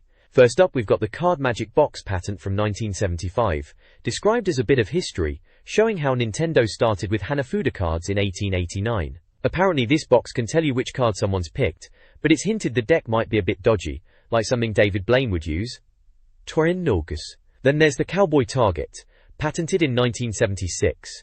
This one's a beam gun toy, from way back when, aimed at cowboys. You shoot a light gun, hit the target, and a cowboy falls over in a dramatic death scene. The reviewer even jokes about it being something Rare might be planning for Perfect Dark 2, maybe. We were all waiting for Perfect Dark 2 back then, weren't we? Good times. Warren. Next is the NES keyboard, patent from 1989. This is about how in Japan, the Famicom, which we know as the NES, could be hooked up to things like disk drives and modems for online stock trading and other non-game stuff. It says if the idea had taken off elsewhere, an add-on keyboard for the NES might have looked like the drawings. Can you imagine trying to do online banking on your NES? Bonkers. Kutomi. Lastly, there's the Lakitu Cam patent from 1996. They're talking about Mario 64's camera system and how even 4 years later in 2000, it was still considered the best camera in any 3D platformer. Apparently Nintendo patented bits of the camera motion logic as soon as the game came out. It mentions other developers paying tribute to it, which is a polite way of saying they copied it, isn't it? Mario 64, what a game, still holds up even now. This page showcases some rather interesting Nintendo patents. We've got a bike controller patent from 1987, described as a Nintendo exercise machine. Bit of a bizarre one, sounds like they were thinking about ways to get us off the sofa even back then. The write-up suggests it's for a Mario cycling game, and even jokes about losing lard. Charmingly put. Then there's the D-pad mechanism patent, from 85, credited to Ichiro Shirai. Says here the D-pad isn't dead and mentions its use in the Game Boy Advance and even the GameCube controller, which, in the year 2000, were things we were quite familiar with or looking forward to. It goes on to say this patent explains why other companies struggled with decent D-pads, suggesting Nintendo's design was quite clever and proprietary. Next up, the controller adapter, dated 1989, invented by the Stamper Brothers, of Rare fame. Now that's interesting. It's described as a multi-tap style gadget to connect 4 controllers for multiplayer NES games, specifically mentioning RC Pro-Am. So this was likely a way to get 4 players on the NES before proper multi-taps were common, and it was made by Rare, who were already making waves with their NES titles and would later become N64 legends. Finally, there's an obstacle game patent from 1978 by Gunpei Yokoi. This one's described as a driving game, like F-Zero, but with a road printed on a reel of paper. Obstacles are cars and trees coated in conductive film, and when your plastic vehicle makes contact, it sounds a buzzer. A bit of a quirky, old-school idea, but typical Yokoi thinking outside the box, even then. Nice idea indeed. This page showcases Gunpei Yokoi's innovative mind with a selection of his inventions, presented almost like a museum exhibit. First up is the Gun Console from 1978. It was a mechanical shooting game, bit old school even back then, where you shoot at a plane in a figure-8 pattern. It's described as giving a feeling of real air fights which, well, maybe for the time it was. Next, there's the Dancing Robot from 1985. Apparently, it was supposed to analyze music and dance, a sophisticated version of those dancing flower toys you sometimes saw. It was apparently abandoned for being a bit too game-like but not quite successful, hinting that it might have been a prototype for something else in Nintendo's lineup around the NES era. Then comes the Robovac, also from 1978.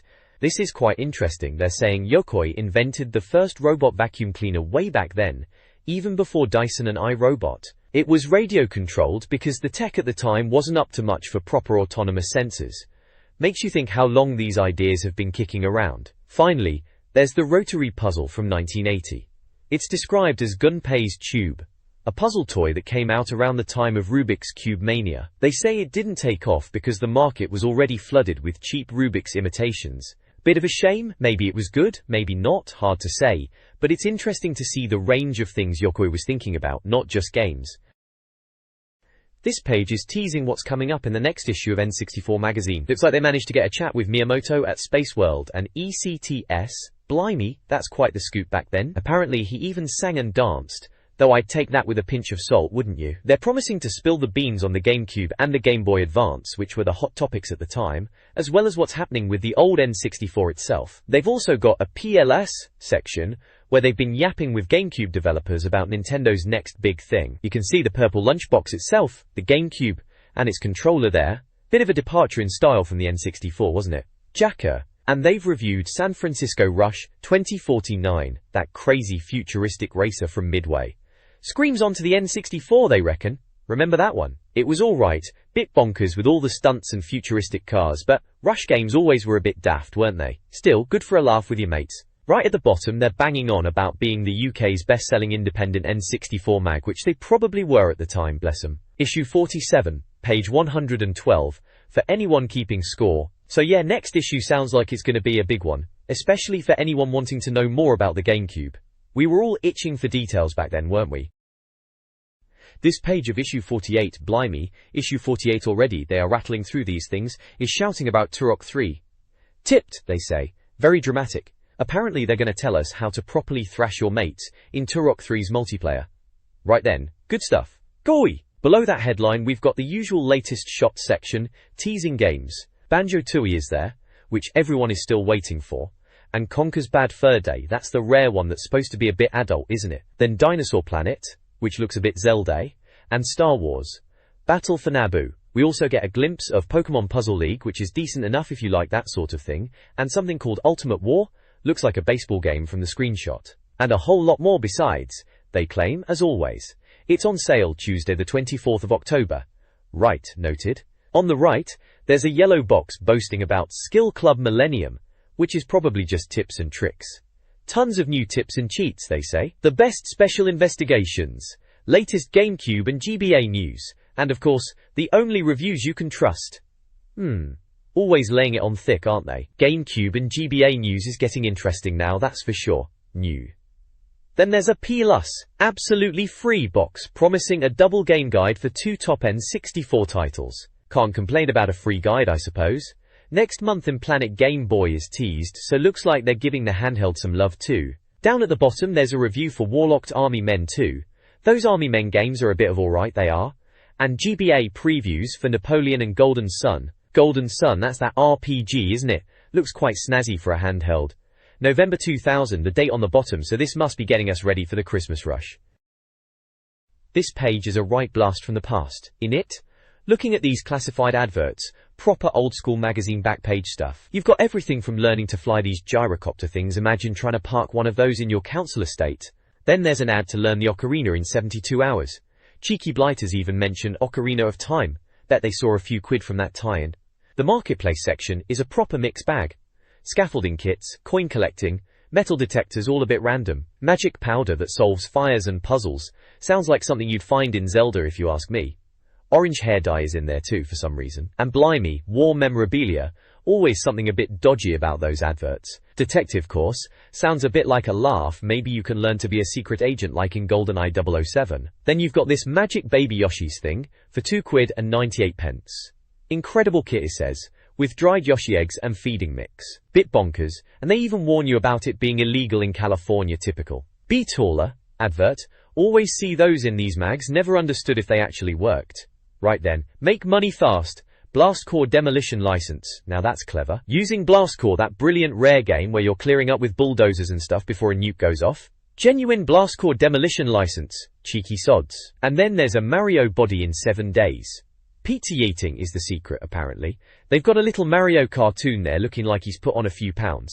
Mail coupon with 10p for my 32-page recipe book. Haha, proper con merchant, but you gotta admire the hustle. Sporting weekends, get active, get thin. It's so much fun. Luigi's active breaks. They've got Luigi looking all energetic, mentioning wacky go-karts, ring shot, golf, piranha tennis. All sounds like Mario Party or something, doesn't it? Satisfaction is guaranteed. That's the Luigi way. Yeah, alright mate. Worry. And finishing off, you've got be a veterinary assistant for all you animal lovers out there. Spare parts for gyrocopters again, still going on about them. Vintage props, now this is interesting. Replica Triforce caps from Zelda, of course. Bet they were selling those like hotcakes. And then, fast track to a cool job. As a motorcycle mechanic. Always these vocational courses in these mags, wanting to get you into some sort of trade. So yeah, that's the page in a nutshell. A proper time capsule of random adverts, and a few cheeky nods to Nintendo games to try and flog some dodgy sounding products. Classic magazine back page stuff.